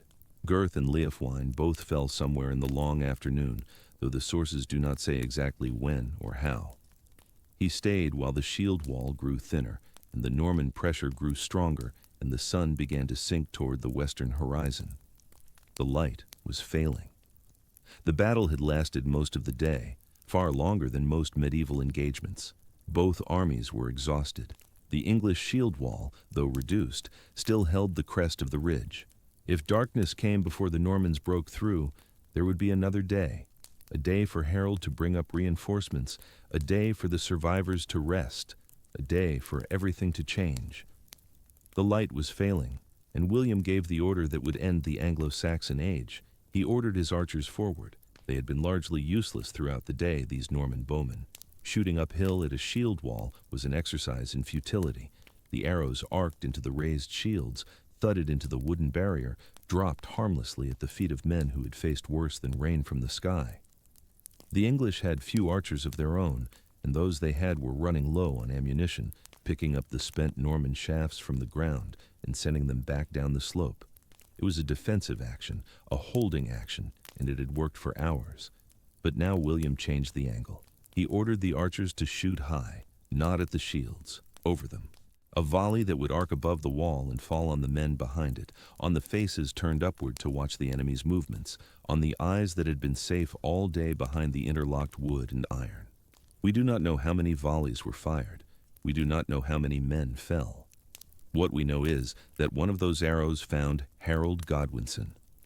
The Bayeux tapestry shows the moment, or what the embroiderers believed was the moment, in a scene that has been studied and debated and analyzed for nearly 1,000 years. A figure labeled Harold Rex stands in the English line, an arrow shaft protruding from his face, his hands reaching up to pull it free. The image is strange, almost serene. There is no blood, no screaming, no chaos. Just a man standing with an arrow in his eye, as though it were a minor inconvenience, something to be dealt with before getting on with the business of ruling England. The image may be propaganda, it may be artistic convention, it may be the best attempt of Norman needleworkers to depict what they had heard happened without actually understanding the reality of penetrating head trauma. But beneath the stylization, beneath the flat figures and the muted colors, there is probably a core of truth. An arrow hit Harold in the face, probably in the eye, probably while he stood near his standard, directing the defense of the ridge. He did not die immediately. The sources suggest, and here we are, deep in the territory of reconstruction, of piecing together fragments that do not quite align, that Harold pulled the arrow from his face, or that someone pulled it for him, that he continued fighting, or tried to, that the wound was catastrophic but not instantly fatal. A man can survive with one eye. A man can even fight with one eye if he has fought all his life and his body knows what to do without his mind needing to direct it. But the damage was done, not just to Harold's face, to the English position. Word spread. The king was hit, the king was down, the king was dying. And in the failing light, with the shield wall already thinned by hours of attrition, with the best housecarls already dead or exhausted, the Norman cavalry sensed that the moment had come. They surged up the ridge one final time. What happened next was not a battle. It was a killing. 4 Norman knights, their names are recorded, though the exact number varies by source, fought their way to where Harold stood or lay. William Mallet, Eustace of Boulogne, Hugh of Ponthieu, Guy of Montfort. Or perhaps different names, different men. The chronicles do not agree on who exactly struck the killing blows. What they agree on is that Harold was cut down where he stood, that his body was mutilated, hacked apart by men who wanted to ensure that there would be no miraculous recovery, no rallying point for English resistance. One account claims that a knight cut off Harold's leg. Another claims he was disemboweled. The Bayeux tapestry shows a second figure near the labeled Harold, a man falling beneath the hooves of a horse while a mounted knight swings a sword at his thigh. For centuries, scholars assumed these were 2 different men in 2 different moments, but other scholars have argued that this is the same man, the same moment, depicted twice in the continuous narrative style of the tapestry. Harold standing with an arrow in his eye, Harold falling under the cavalry charge, Harold dying on the ridge where he had held for 9 hours. The golden dragon of Wessex fell. The personal standard of the king fell. The shield wall, leaderless, began to collapse. Some of the English ran. After 9 hours of unbroken combat, after watching their king die, after killing until their arms could barely lift their axes, they ran into the gathering darkness. It was not cowardice. It was the breaking point that every army reaches eventually, the moment when the collective will to fight simply evaporates and each man becomes a single animal thinking only of survival. Some of the housecarls did not run. They formed a ring around Harold's body, what was left of it, and they fought until the last of them was dead. The sources call this final stand the Malfosse incident after the evil ditch where it supposedly occurred, though the geography is disputed and the details are unclear. What is clear is that a group of men, Harold's closest companions, his sworn warriors, chose to die rather than leave their lord's corpse to the enemy. They knew the battle was lost. They knew England was lost. They chose to die anyway. The Norman cavalry pursued the fleeing English into the darkness and into a trap. Somewhere in the broken ground behind the ridge, a ravine, a ditch, a sudden drop hidden by the failing light, the pursuing horsemen rode into disaster. Horses and men went down in a tangle of broken legs and broken necks. The English fugitives, realizing their pursuers were in disarray, turned and fought. In the darkness, in the confusion, in the narrow space where cavalry could not maneuver, the English had a temporary advantage. More Normans died in that nameless ravine than had died in hours of attacking the shield wall. But it was too late. The battle was over. Harold was dead. The English army was broken. The sun set on what had been the Anglo-Saxon kingdom. We should pause here, not for dramatic effect, but for accuracy, and acknowledge that what follows is reconstruction layered on reconstruction. The immediate aftermath of the battle is poorly documented. The surviving English accounts were mostly written decades later by monks who had made their peace with Norman rule and had reasons to shape the narrative in particular ways. The Norman accounts are triumphalist and propagandistic. The Bayeux Tapestry ends abruptly, without showing what happened after the battle. We are left with fragments. Here is what we can reasonably infer. William did not pursue the English army through the night. His own forces were exhausted, his cavalry scattered in the darkness, his infantry barely capable of standing. He made camp on the battlefield, on the field of corpses, on the ground soaked with English and Norman blood alike, and waited for morning. When morning came, he had to find Harold's body. This was more difficult than it might seem. The king had been mutilated. His face had been destroyed by the arrow wound. He lay among hundreds or thousands of English dead, most of them dressed similarly, most of them armed with the same weapons, most of them rendered unrecognizable by the violence that had killed them. Harold had no crown with him. He had not worn it into battle. He had no distinctive armor that survived the hacking of his body.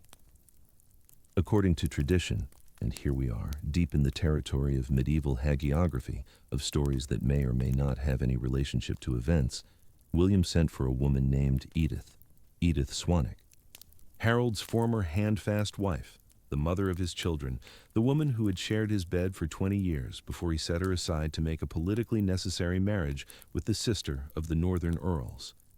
She was brought to the battlefield. She was led among the corpses, and she identified Harold's body by marks that only she would know, marks in places too intimate for any chronicler to describe directly. The story may be apocryphal. It may be romantic embellishment, the medieval impulse to find love among the ruins. But it serves a purpose in the narrative that the Normans wanted to tell. The king was dead. The body was found.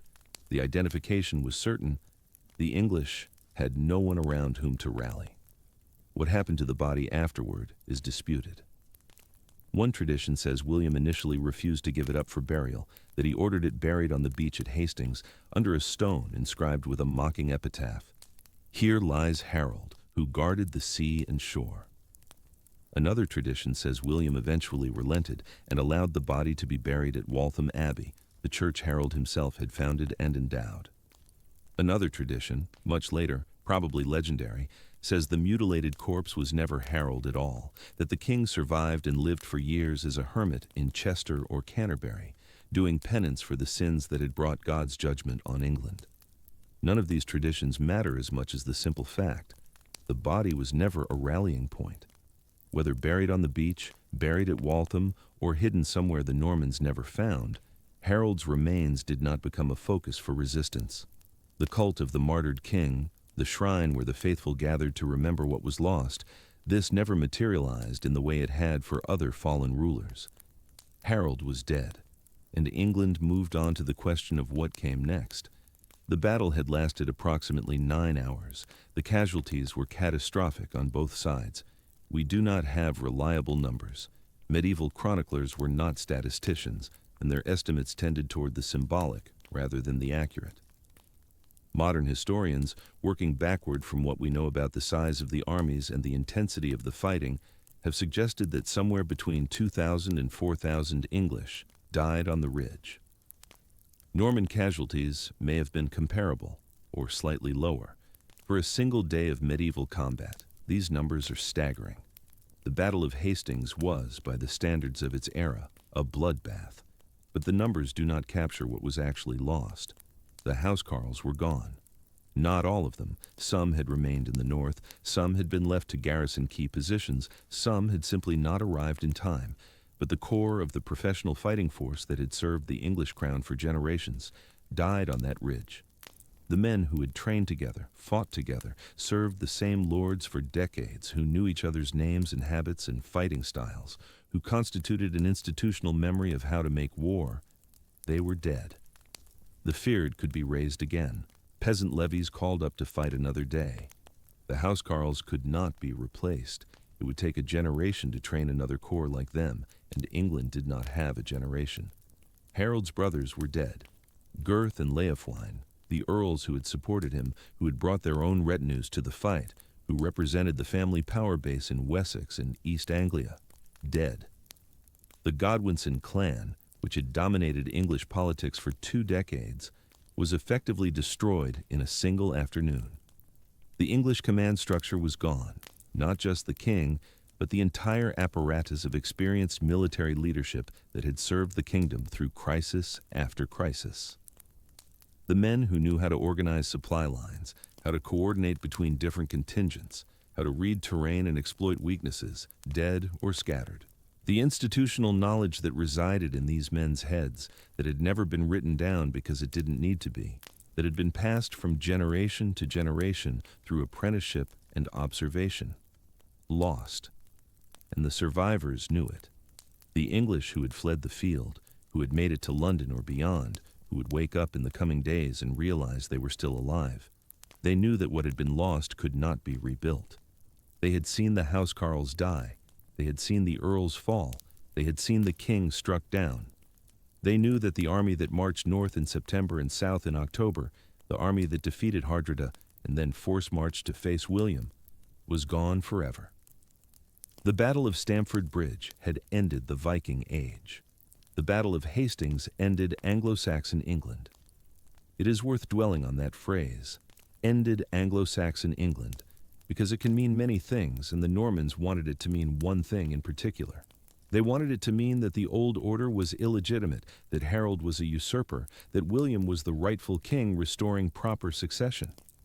They wanted the conquest to be understood as a legal inheritance, not a military seizure. They wanted the change to seem inevitable, ordained, correct.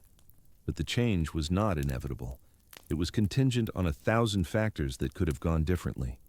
Harold's arrow, William's horses, the discipline of the Fyrd on the right wing, the timing of the sunset, the Malfoss in the darkness. Any of these could have tipped the battle the other way, and if the battle had gone the other way, the entire subsequent history of England, and therefore of Britain, and therefore of the English-speaking world, would have been unrecognizably different. What ended on that ridge was a language of governance. The Anglo-Saxon administrative system, sophisticated, literate, effective, would be overlaid with Norman French terminology, Norman French procedures, Norman French assumptions about the relationship between lord and land. The writs would still be issued, the taxes would still be collected, but the words would change, and with the words, eventually, the meanings. What ended was a pattern of landholding.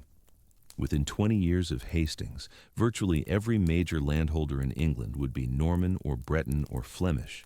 The Anglo-Saxon aristocracy would be dispossessed so thoroughly that by the time of the Domesday Book in 1086, only 2 English landholders of any significance remained. The expropriation was total, systematic, and deliberate. The men who had held power in England for generations were replaced by the men who had fought alongside William at Hastings and their sons' companions. What ended was a possibility. England in 1066 was connected by trade and language and culture and kinship to the Scandinavian world. The kings of England had been Danish. The earls of the north had Norwegian allies. The merchants of London did business with Hamburg and Copenhagen and Bergen. An English victory at Hastings would have preserved those connections, would have kept England oriented toward the North Sea and the Baltic, would have made the island's history a Scandinavian story rather than a French one. Instead, England turned south, toward Normandy, toward the continental politics of the medieval church and the emerging kingdoms of France, toward the Crusades and the papal controversies and the struggles between emperor and pope that would define European history for the next several centuries. The Norman conquest did not just change who ruled England, it changed what England was. But none of this was clear on the morning after the battle. What was clear was simpler. Harold was dead, the army was broken, and William controlled the field. He waited. This is one of the strangest aspects of William's behavior after Hastings, and it reveals something about his strategic thinking that the battle itself obscures. He did not immediately march on London. He did not proclaim himself king. He waited on the battlefield for several days as though expecting the English to surrender without further fighting. Perhaps he expected exactly that. He had killed their king. He had destroyed their army. He had demonstrated, in the most emphatic terms possible, that he could not be resisted by force. The logical next step, by the conventions of medieval warfare, was submission. The surviving English leaders would come to him, would kneel, would acknowledge his claim, and he would receive them graciously and confirm them in their lands, and everyone would pretend that this was the natural and proper order of things.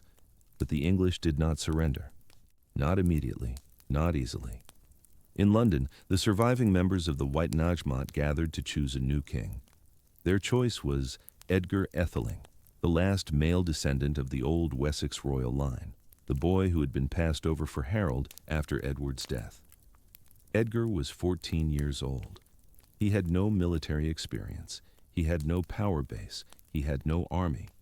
But he had the blood of Alfred and Ethelstan and Edgar the Peaceful. And in the desperate confusion of those October days, the legitimacy of blood seemed like it might matter. It didn't. William began to move. Not toward London, not yet. He understood something about conquest that the desperate men in London had not yet grasped, that legitimacy is not conferred by blood or by councils or by the approval of churchmen. Legitimacy is conferred by the absence of alternatives, and William intended to eliminate the alternatives systematically, methodically, with the patient brutality that had characterized his entire career. He marched east along the coast. Romney, Dover, Canterbury. Each town that resisted was burned. Each town that submitted was spared, but spared on William's terms, with hostages taken, with oaths extracted, with the unmistakable understanding that mercy was a gift that could be withdrawn. The pattern was deliberate. It was not random destruction. It was communication. Every smoking ruin was a message to the next town down the road. This is what happens when you refuse. Every standing building was equally a message. This is what happens when you yield. The English were being taught a new vocabulary, and the lessons were written in fire. At Dover, William paused. The town had a fortress, perched on the chalk cliffs overlooking the channel, and the fortress had a garrison, and for a moment it seemed that the garrison might resist. But Dover's defenders looked at the army encamped below them, looked at the smoke still rising from Romney, looked at the strength of the Norman cavalry and the discipline of the Norman infantry, and they surrendered. William accepted the surrender. He also accepted the fortress. And then, in a display of strategic thinking that the chronicles barely remark upon but that reveals the depth of his planning, he spent 8 days strengthening Dover's fortifications. 8 days, with London unsubdued, with Edgar Atheling still nominally king, with the English resistance still organizing. William understood what the burning of Romney had been designed to teach. That time was on his side. Every day that passed without a coordinated English counterattack made such a counterattack less likely. Every day that passed allowed the shock of Hastings to deepen, allowed the news to spread, allowed the hope to drain out of the men who might have fought back. And every day that passed allowed William to strengthen his position. Dover, fortified and garrisoned, meant that his line of communication with Normandy was secure. Ships could cross the channel, reinforcements could arrive, supplies could flow. He was not an invader anymore. He was becoming an occupier. There is a difference. The difference is permanence. An invasion can be repelled. An occupation must be endured. From Dover, William moved to Canterbury. The Archbishop Stigand was not there. Stigand had fled to London to participate in the farce of Edgar's coronation. But the monks of Canterbury were there, and the monks of Canterbury understood what was happening. They submitted. They swore oaths. They probably believed in those first weeks that this was temporary, that Edgar would raise an army, that the northern earls would march south, that help would come from somewhere, from Denmark perhaps, or from Scotland, or from the Welsh princes who had raided across the border 100 times before.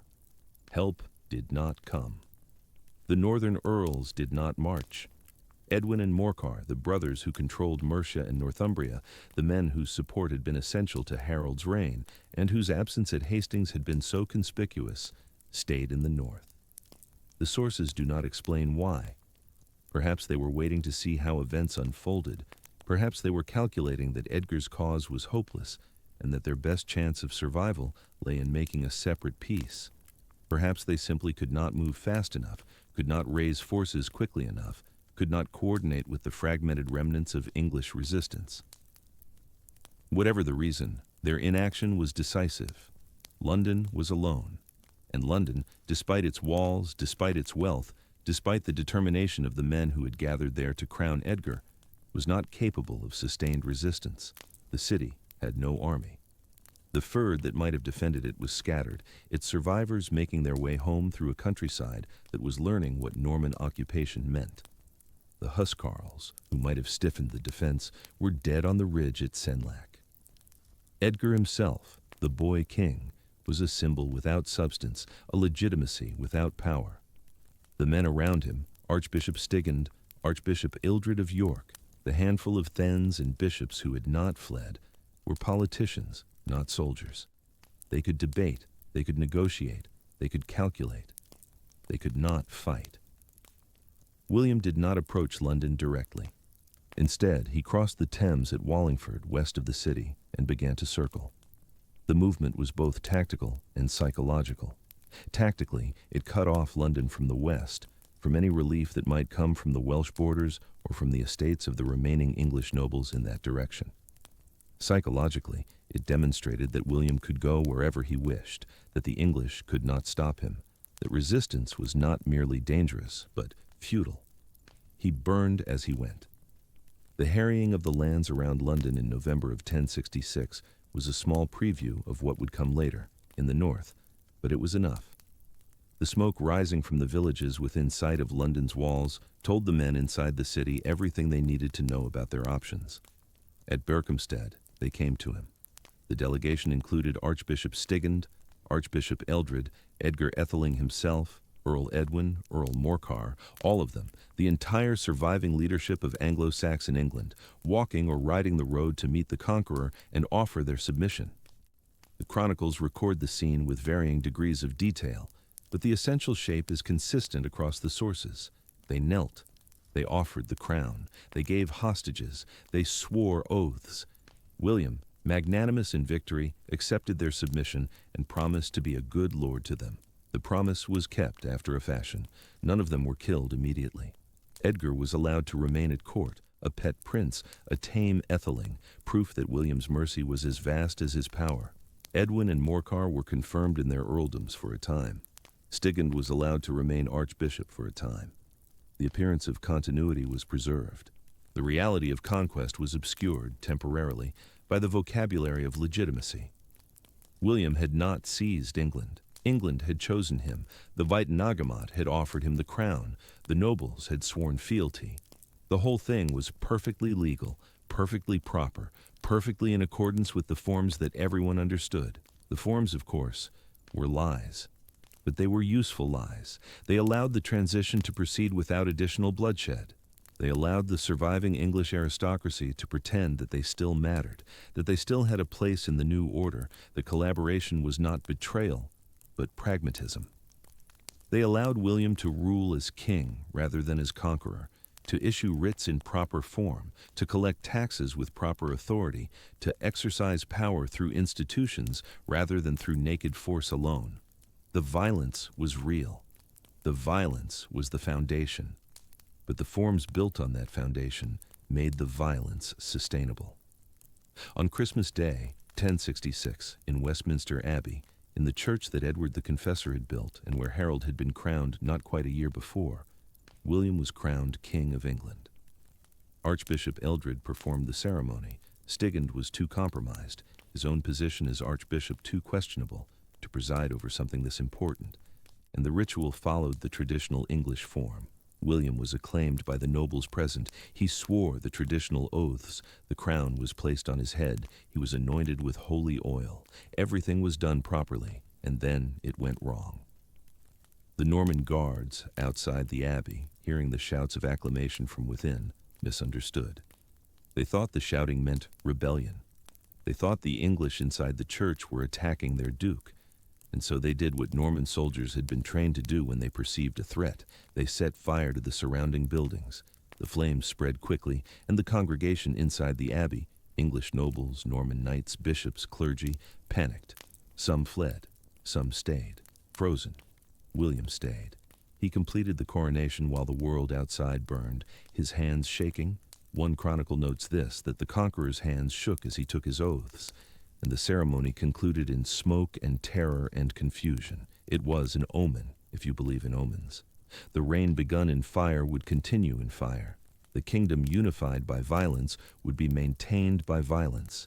The peace that William promised would be the peace of exhaustion, of submission, of a people too broken to resist anymore. The shaking hands would steady themselves on the hilt of a sword that never rested. But on that Christmas day, in that burning church, the only fact that mattered was this: William was king. The conquest was complete. The argument was over. The argument was not over. The years that followed the coronation were years of rebellion and repression, of uprisings suppressed and suppressed again, of resistance that flickered and flickered again, like a fire that refuses to entirely die. The Normans had won the battle. They had not yet won the peace. Winning the peace would take decades, and the methods would be far more brutal than anything that happened at Hastings. The first rebellion came almost immediately. In 1067, while William was back in Normandy displaying his treasures and celebrating his triumph, the English in the west rose under Edric the Wild, a Shropshire thane who had refused to submit. Edric raided across the Welsh border, attacked Norman positions, demonstrated that not every Englishman was willing to accept the new order. The rebellion was contained eventually, but it was not crushed. Edric would remain a problem for years. The second rebellion came in 1068. This one was more serious. Edgar Atheling, the boy who had submitted at Berkhamsted, fled north to Scotland with his mother and sisters. Edwin and Morcar, the earls who had sworn fealty and been confirmed in their lands, revolted. The city of Exeter closed its gates against the king. William responded with characteristic efficiency. He besieged Exeter for 18 days, accepted its surrender when the walls were finally breached, and then marched north to deal with the earls. Edwin and Morcar submitted again. They were forgiven again. William was still being merciful, still trying to preserve the forms, still hoping that the appearance of continuity might eventually produce the reality of stability. It didn't. In 1069, the rebellion that William had been dreading finally materialized.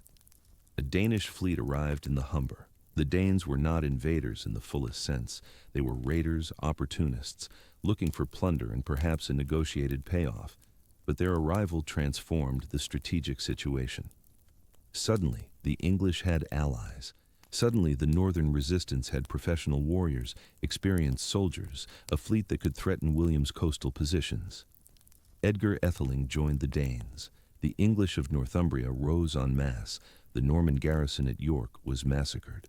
For a few weeks in the autumn of 1069, it seemed possible that the conquest might be undone. William's response was the harrying of the north. This was different from the burnings that had preceded it. The earlier destruction had been tactical, targeted, designed to terrorize submission. The harrying was something else. It was systematic. It was comprehensive. It was intended not merely to punish resistance, but to make resistance impossible, to destroy so thoroughly the economic and demographic base of the north that rebellion could never rise there again.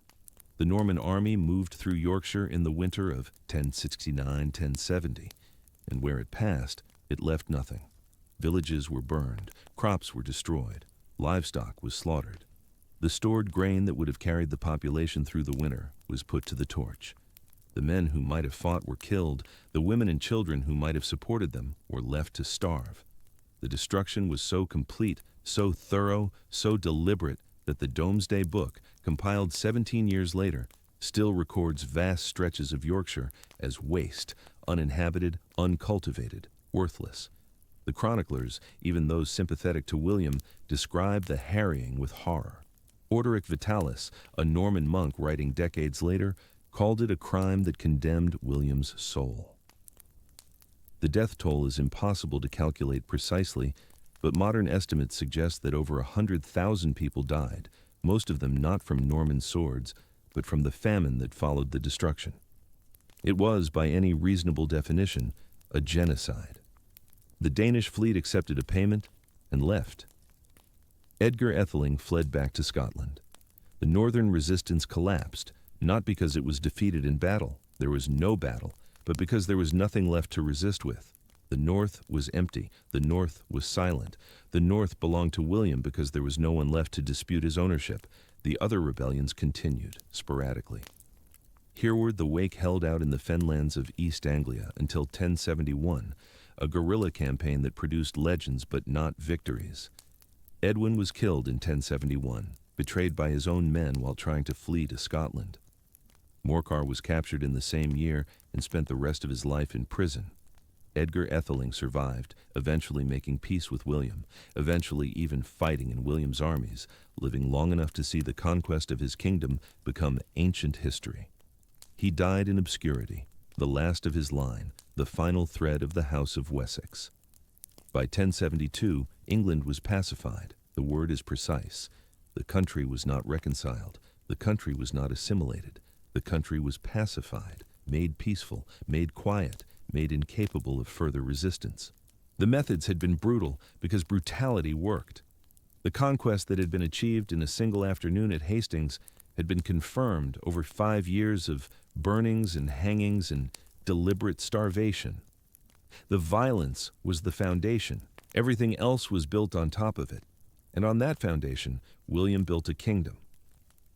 The Domesday Book was commissioned in 1085 and completed in 1086, the most comprehensive administrative survey of any medieval kingdom, a snapshot of England's wealth and population and landholding so detailed that it remained useful for taxation purposes for centuries. The castles went up everywhere, not just the great stone fortresses like the Tower of London, but hundreds of smaller motte and bailey structures, wooden towers on earthen mounds surrounded by palisades, cheap to build, quick to erect, effective at projecting power over the surrounding countryside. The church was reorganized, the monasteries reformed, the bishoprics gradually transferred from English hands to Norman ones. Stigand was finally deposed in 1070. Ealdred died the same year. Within a generation, nearly every position of authority in the English church was held by a Norman or a man loyal to Normans. The language shifted. Old English did not disappear. The common people continued to speak it, continued to pass it down to their children, but it ceased to be the language of power. The court spoke Norman French. The charters were written in Latin.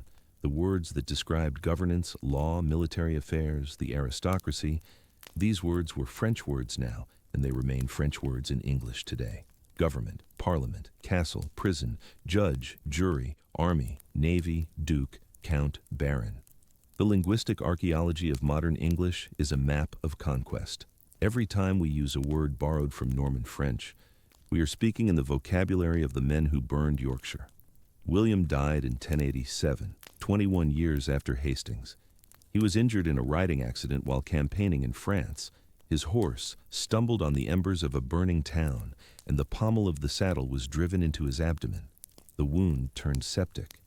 He lingered for weeks, confessing his sins, trying to arrange his affairs, dictating bequests to churches and monasteries in a belated attempt to buy absolution for a lifetime of violence. When he finally died, his attendants stripped the body and fled, taking everything of value. The conqueror lay abandoned, naked, on the floor of the room where he had died. Eventually, someone arranged for burial, but the body had begun to decompose, and when they tried to force it into the stone sarcophagus that had been prepared, it burst. The stench was overwhelming. The mourners fled. William the Conqueror, King of England, Duke of Normandy, the man who had changed the course of European history, was buried in haste and disgrace. His funeral, a final grotesque coda to a life of triumph and terror.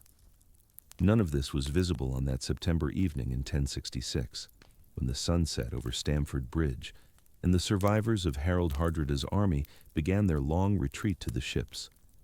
The men who fought that day did not know that they were ending an age. They knew only that they had won or lost or died. They knew that there would be another battle. They knew that the stakes were as high as stakes could be. But they did not know how high. The bridge at Stamford had held them for an hour, perhaps longer. A single man, a single axe, a single choke point. When he fell, pierced from below by a spear thrust through the planking of the bridge, the English surged across, and the battle proper began. The Norwegians fought. They fought for hours. They fought until Harald Hardrada was dead, an arrow in his throat. They fought until Tostig was dead, somewhere in the press of bodies on that blood-soaked meadow.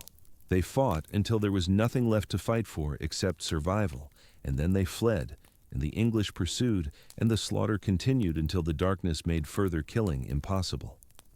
20 miles away, the ships waited. 300 ships had carried Harold's army to England. 24 were needed to carry the survivors home. The numbers tell the story more starkly than any chronicle. 300 ships, perhaps 15,000 men, the largest Norwegian fleet assembled in a generation, the combined military power of a kingdom that still dreamed itself the inheritor of the North Sea Empire. 24 ships, the arithmetic of catastrophe. Somewhere between 12 and 14,000 men, dead, wounded, captured, or simply vanished into the English countryside to take their chances with peasants who had every reason to despise them. The survivors who reached the ships at Rickall were not an army anymore. They were a remnant, a collection of the lucky and the fast and the ruthless, men who had run when others stood and fought, men who had been far enough from the center of the slaughter to slip away when the line broke. Among them was Olaf, Harald Hardrada's son, who had been left with the ships and so had missed the battle entirely. He would carry his father's body back to Norway, or what remained of it. He would become king eventually, though his reign would be shadowed always by the catastrophe that had made it possible. Harold Godwinson let them go. This detail matters, and the sources are clear on it. The English king, fresh from the greatest military victory of his life, surrounded by an army that had just destroyed the most fearsome Viking force in living memory, chose not to pursue the survivors to the ships. He could have. The distance was manageable, the enemy broken, the ships vulnerable at anchor. A ruthless commander might have finished the work, burned the fleet, left nothing alive to carry news of the disaster back to Scandinavia. Harold did not. He negotiated instead. He took hostages, including Olaf and the Earl of Orkney. He extracted oaths that they would never return. And then he let them sail. Why? The sources do not say, and we are left to speculate. Perhaps he was exhausted. His army had just fought a brutal engagement after a forced march of nearly 200 miles, and even the most hardened soldiers have limits. Perhaps he was thinking ahead, knowing that William was coming, knowing that he would need every man he had for the battle to come. Perhaps he was simply being pragmatic, calculating that a destroyed Norwegian fleet would only be rebuilt, that oaths and hostages were more useful than corpses. Or perhaps there was something else, some residue of the old code that both sides still nominally shared, some sense that these men had fought honorably and earned the right to go home. We cannot know. Harold Godwinson's thoughts on that September evening are lost to us, as lost as the names of the men who died holding the bridge, as lost as the sound of the axe striking shields in the failing light. What we know is that the Norwegian fleet departed. They sailed down the Ouse to the Humber, out through the estuary and into the North Sea, the same waters their ancestors had crossed for 3 centuries, raiding and trading and settling and conquering. This time, they were leaving. This time, they were not coming back. It would be too much to say that Viking raiding ended on that day.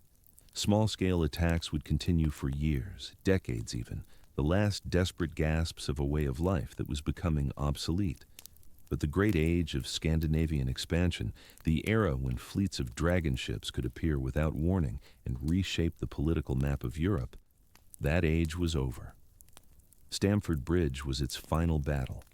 Not its only ending, but its punctuation mark, the moment when history could look back and say, here is where the line was drawn.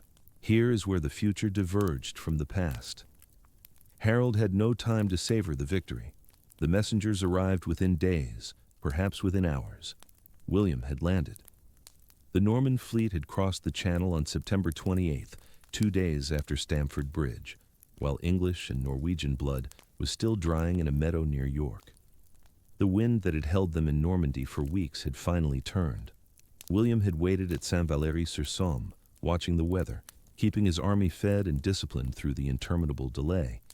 And when the moment came, he moved with the same decisive speed that had characterized his entire career.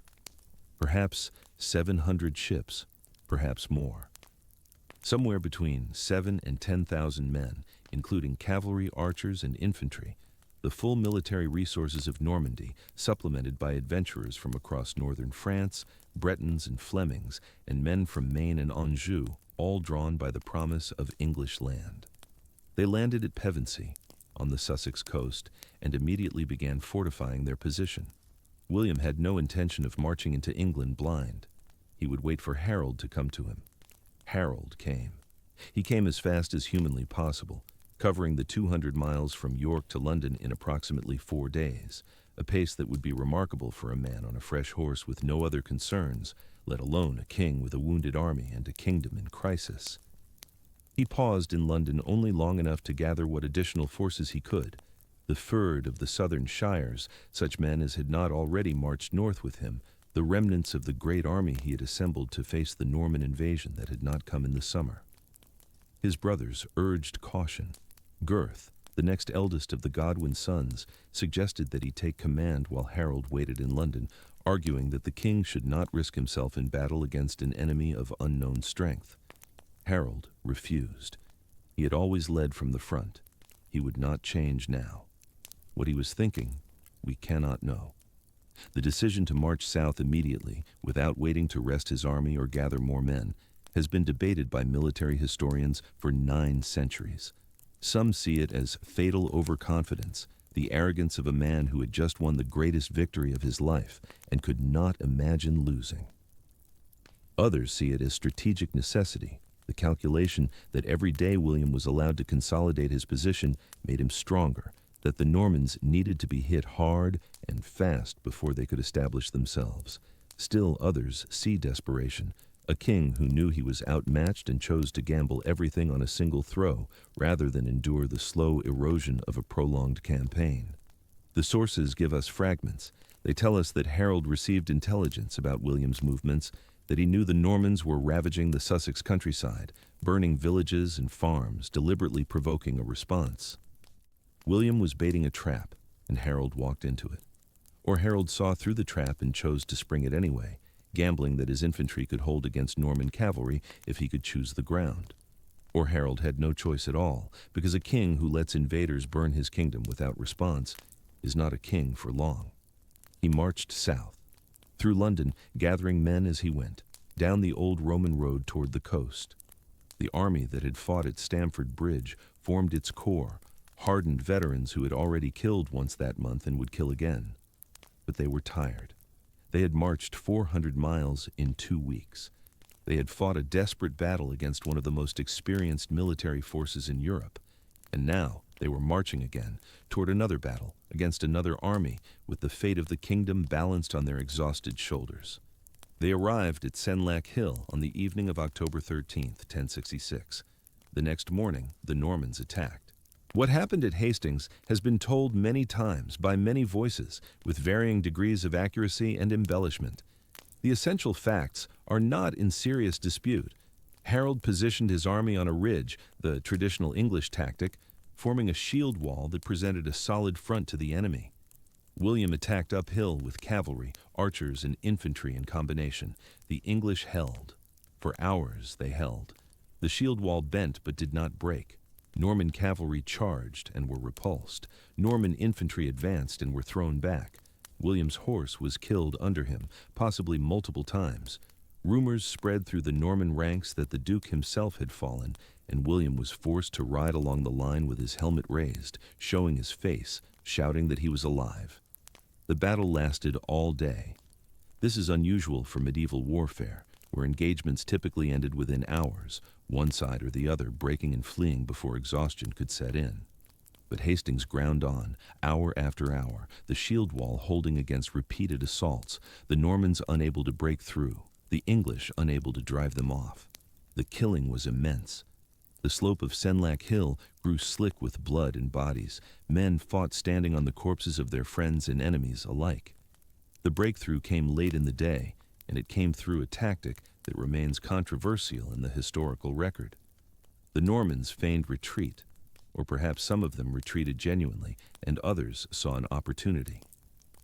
Either way, portions of the English line broke formation to pursue, abandoning the shield wall to chase apparently fleeing enemies down the slope. When they reached the bottom, the Normans turned and cut them down. The shield wall had gaps now.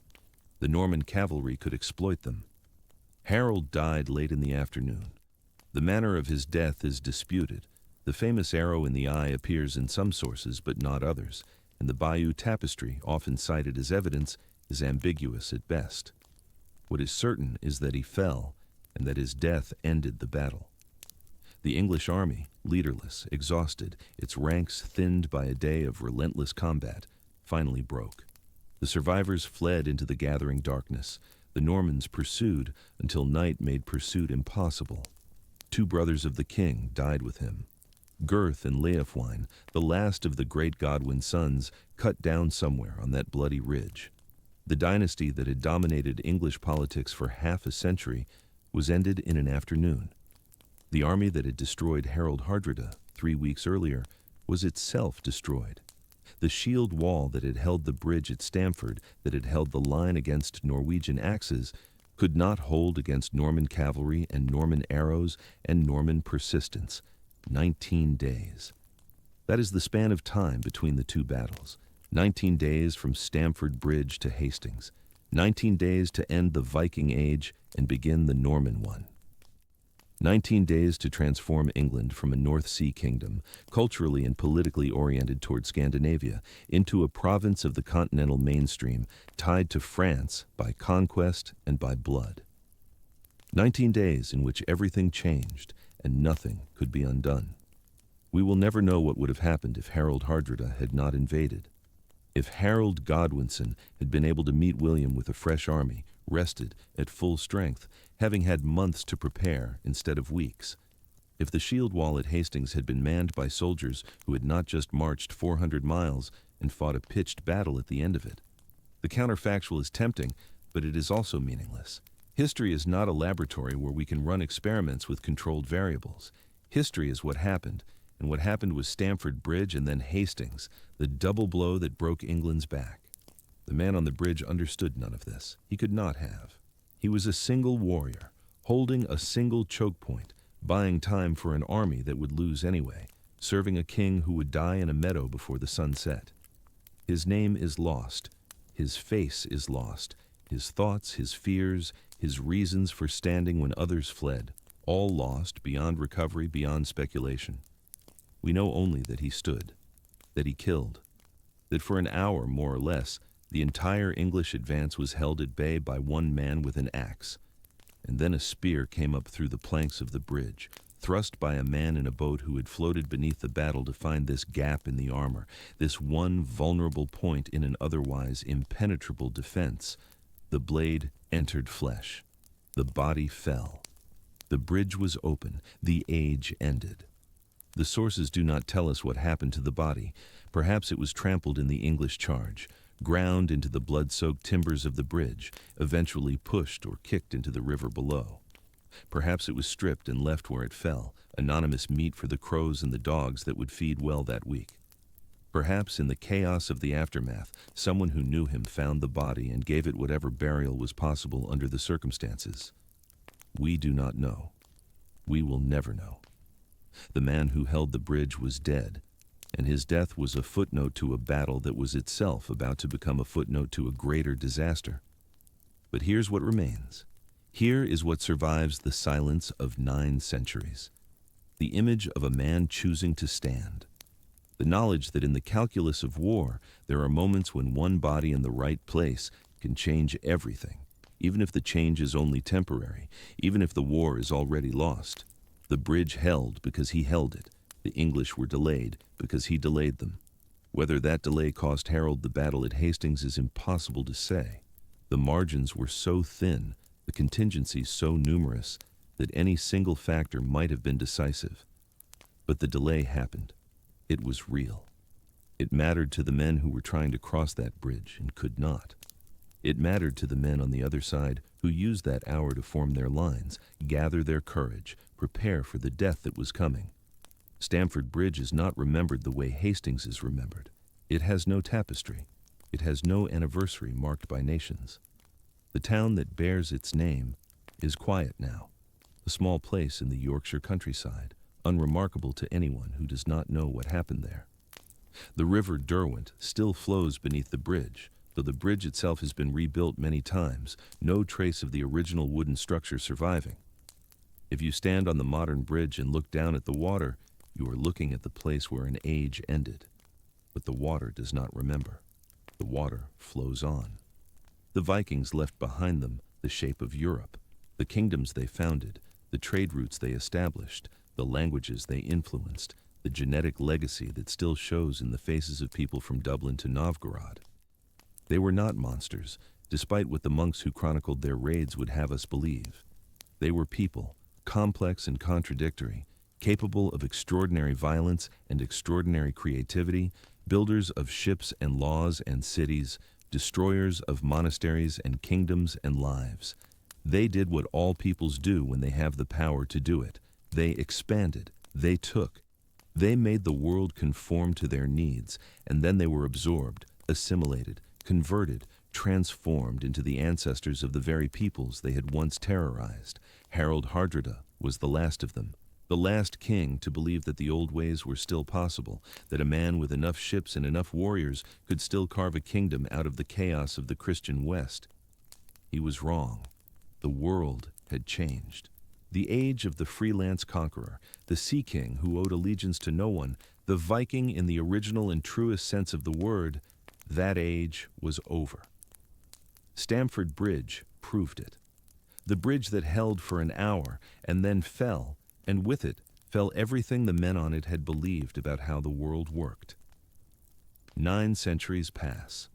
The stone that marked Harold's grave is lost, location forgotten.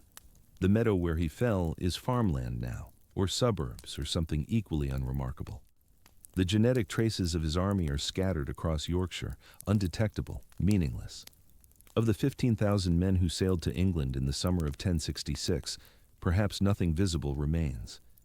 But the bridge stands in the imagination, rebuilt by every mind that considers it. A man with an axe, a wooden span across a river, the weight of an army pressing forward, held at bay by a single point of resistance. The spear from below, the fall, the end. History is full of last stands. Men have died holding passes, bridges, gates, doorways, buying time they could not see the value of, serving causes that would fail regardless. Most of them are forgotten. Their names are lost. Their faces are lost. Their lives are reduced to a single moment of violence, stripped of everything that made them human, remembered only for how they died. The man on the bridge is one of them. And yet we are still telling the story. 960 years later, we are still standing on that bridge with him, watching the English army mass on the far bank, feeling the weight of the axe in our hands, knowing that there is no way out, no rescue coming, no future beyond the next few minutes. We are still there because the image endures, because the meaning endures, because there is something in the human mind that refuses to let go of the moment when one person stands against the impossible and, for a little while, holds. The bridge fell. The battle was lost. The age ended. The Normans came and everything changed, and the world we live in now is a world shaped by the events of those 19 days in the autumn of 1066. But before all that, before Hastings, before William, before the burning of Yorkshire and the harrying of the North and the 9 centuries of consequence, there was a bridge and a man and an axe. He held.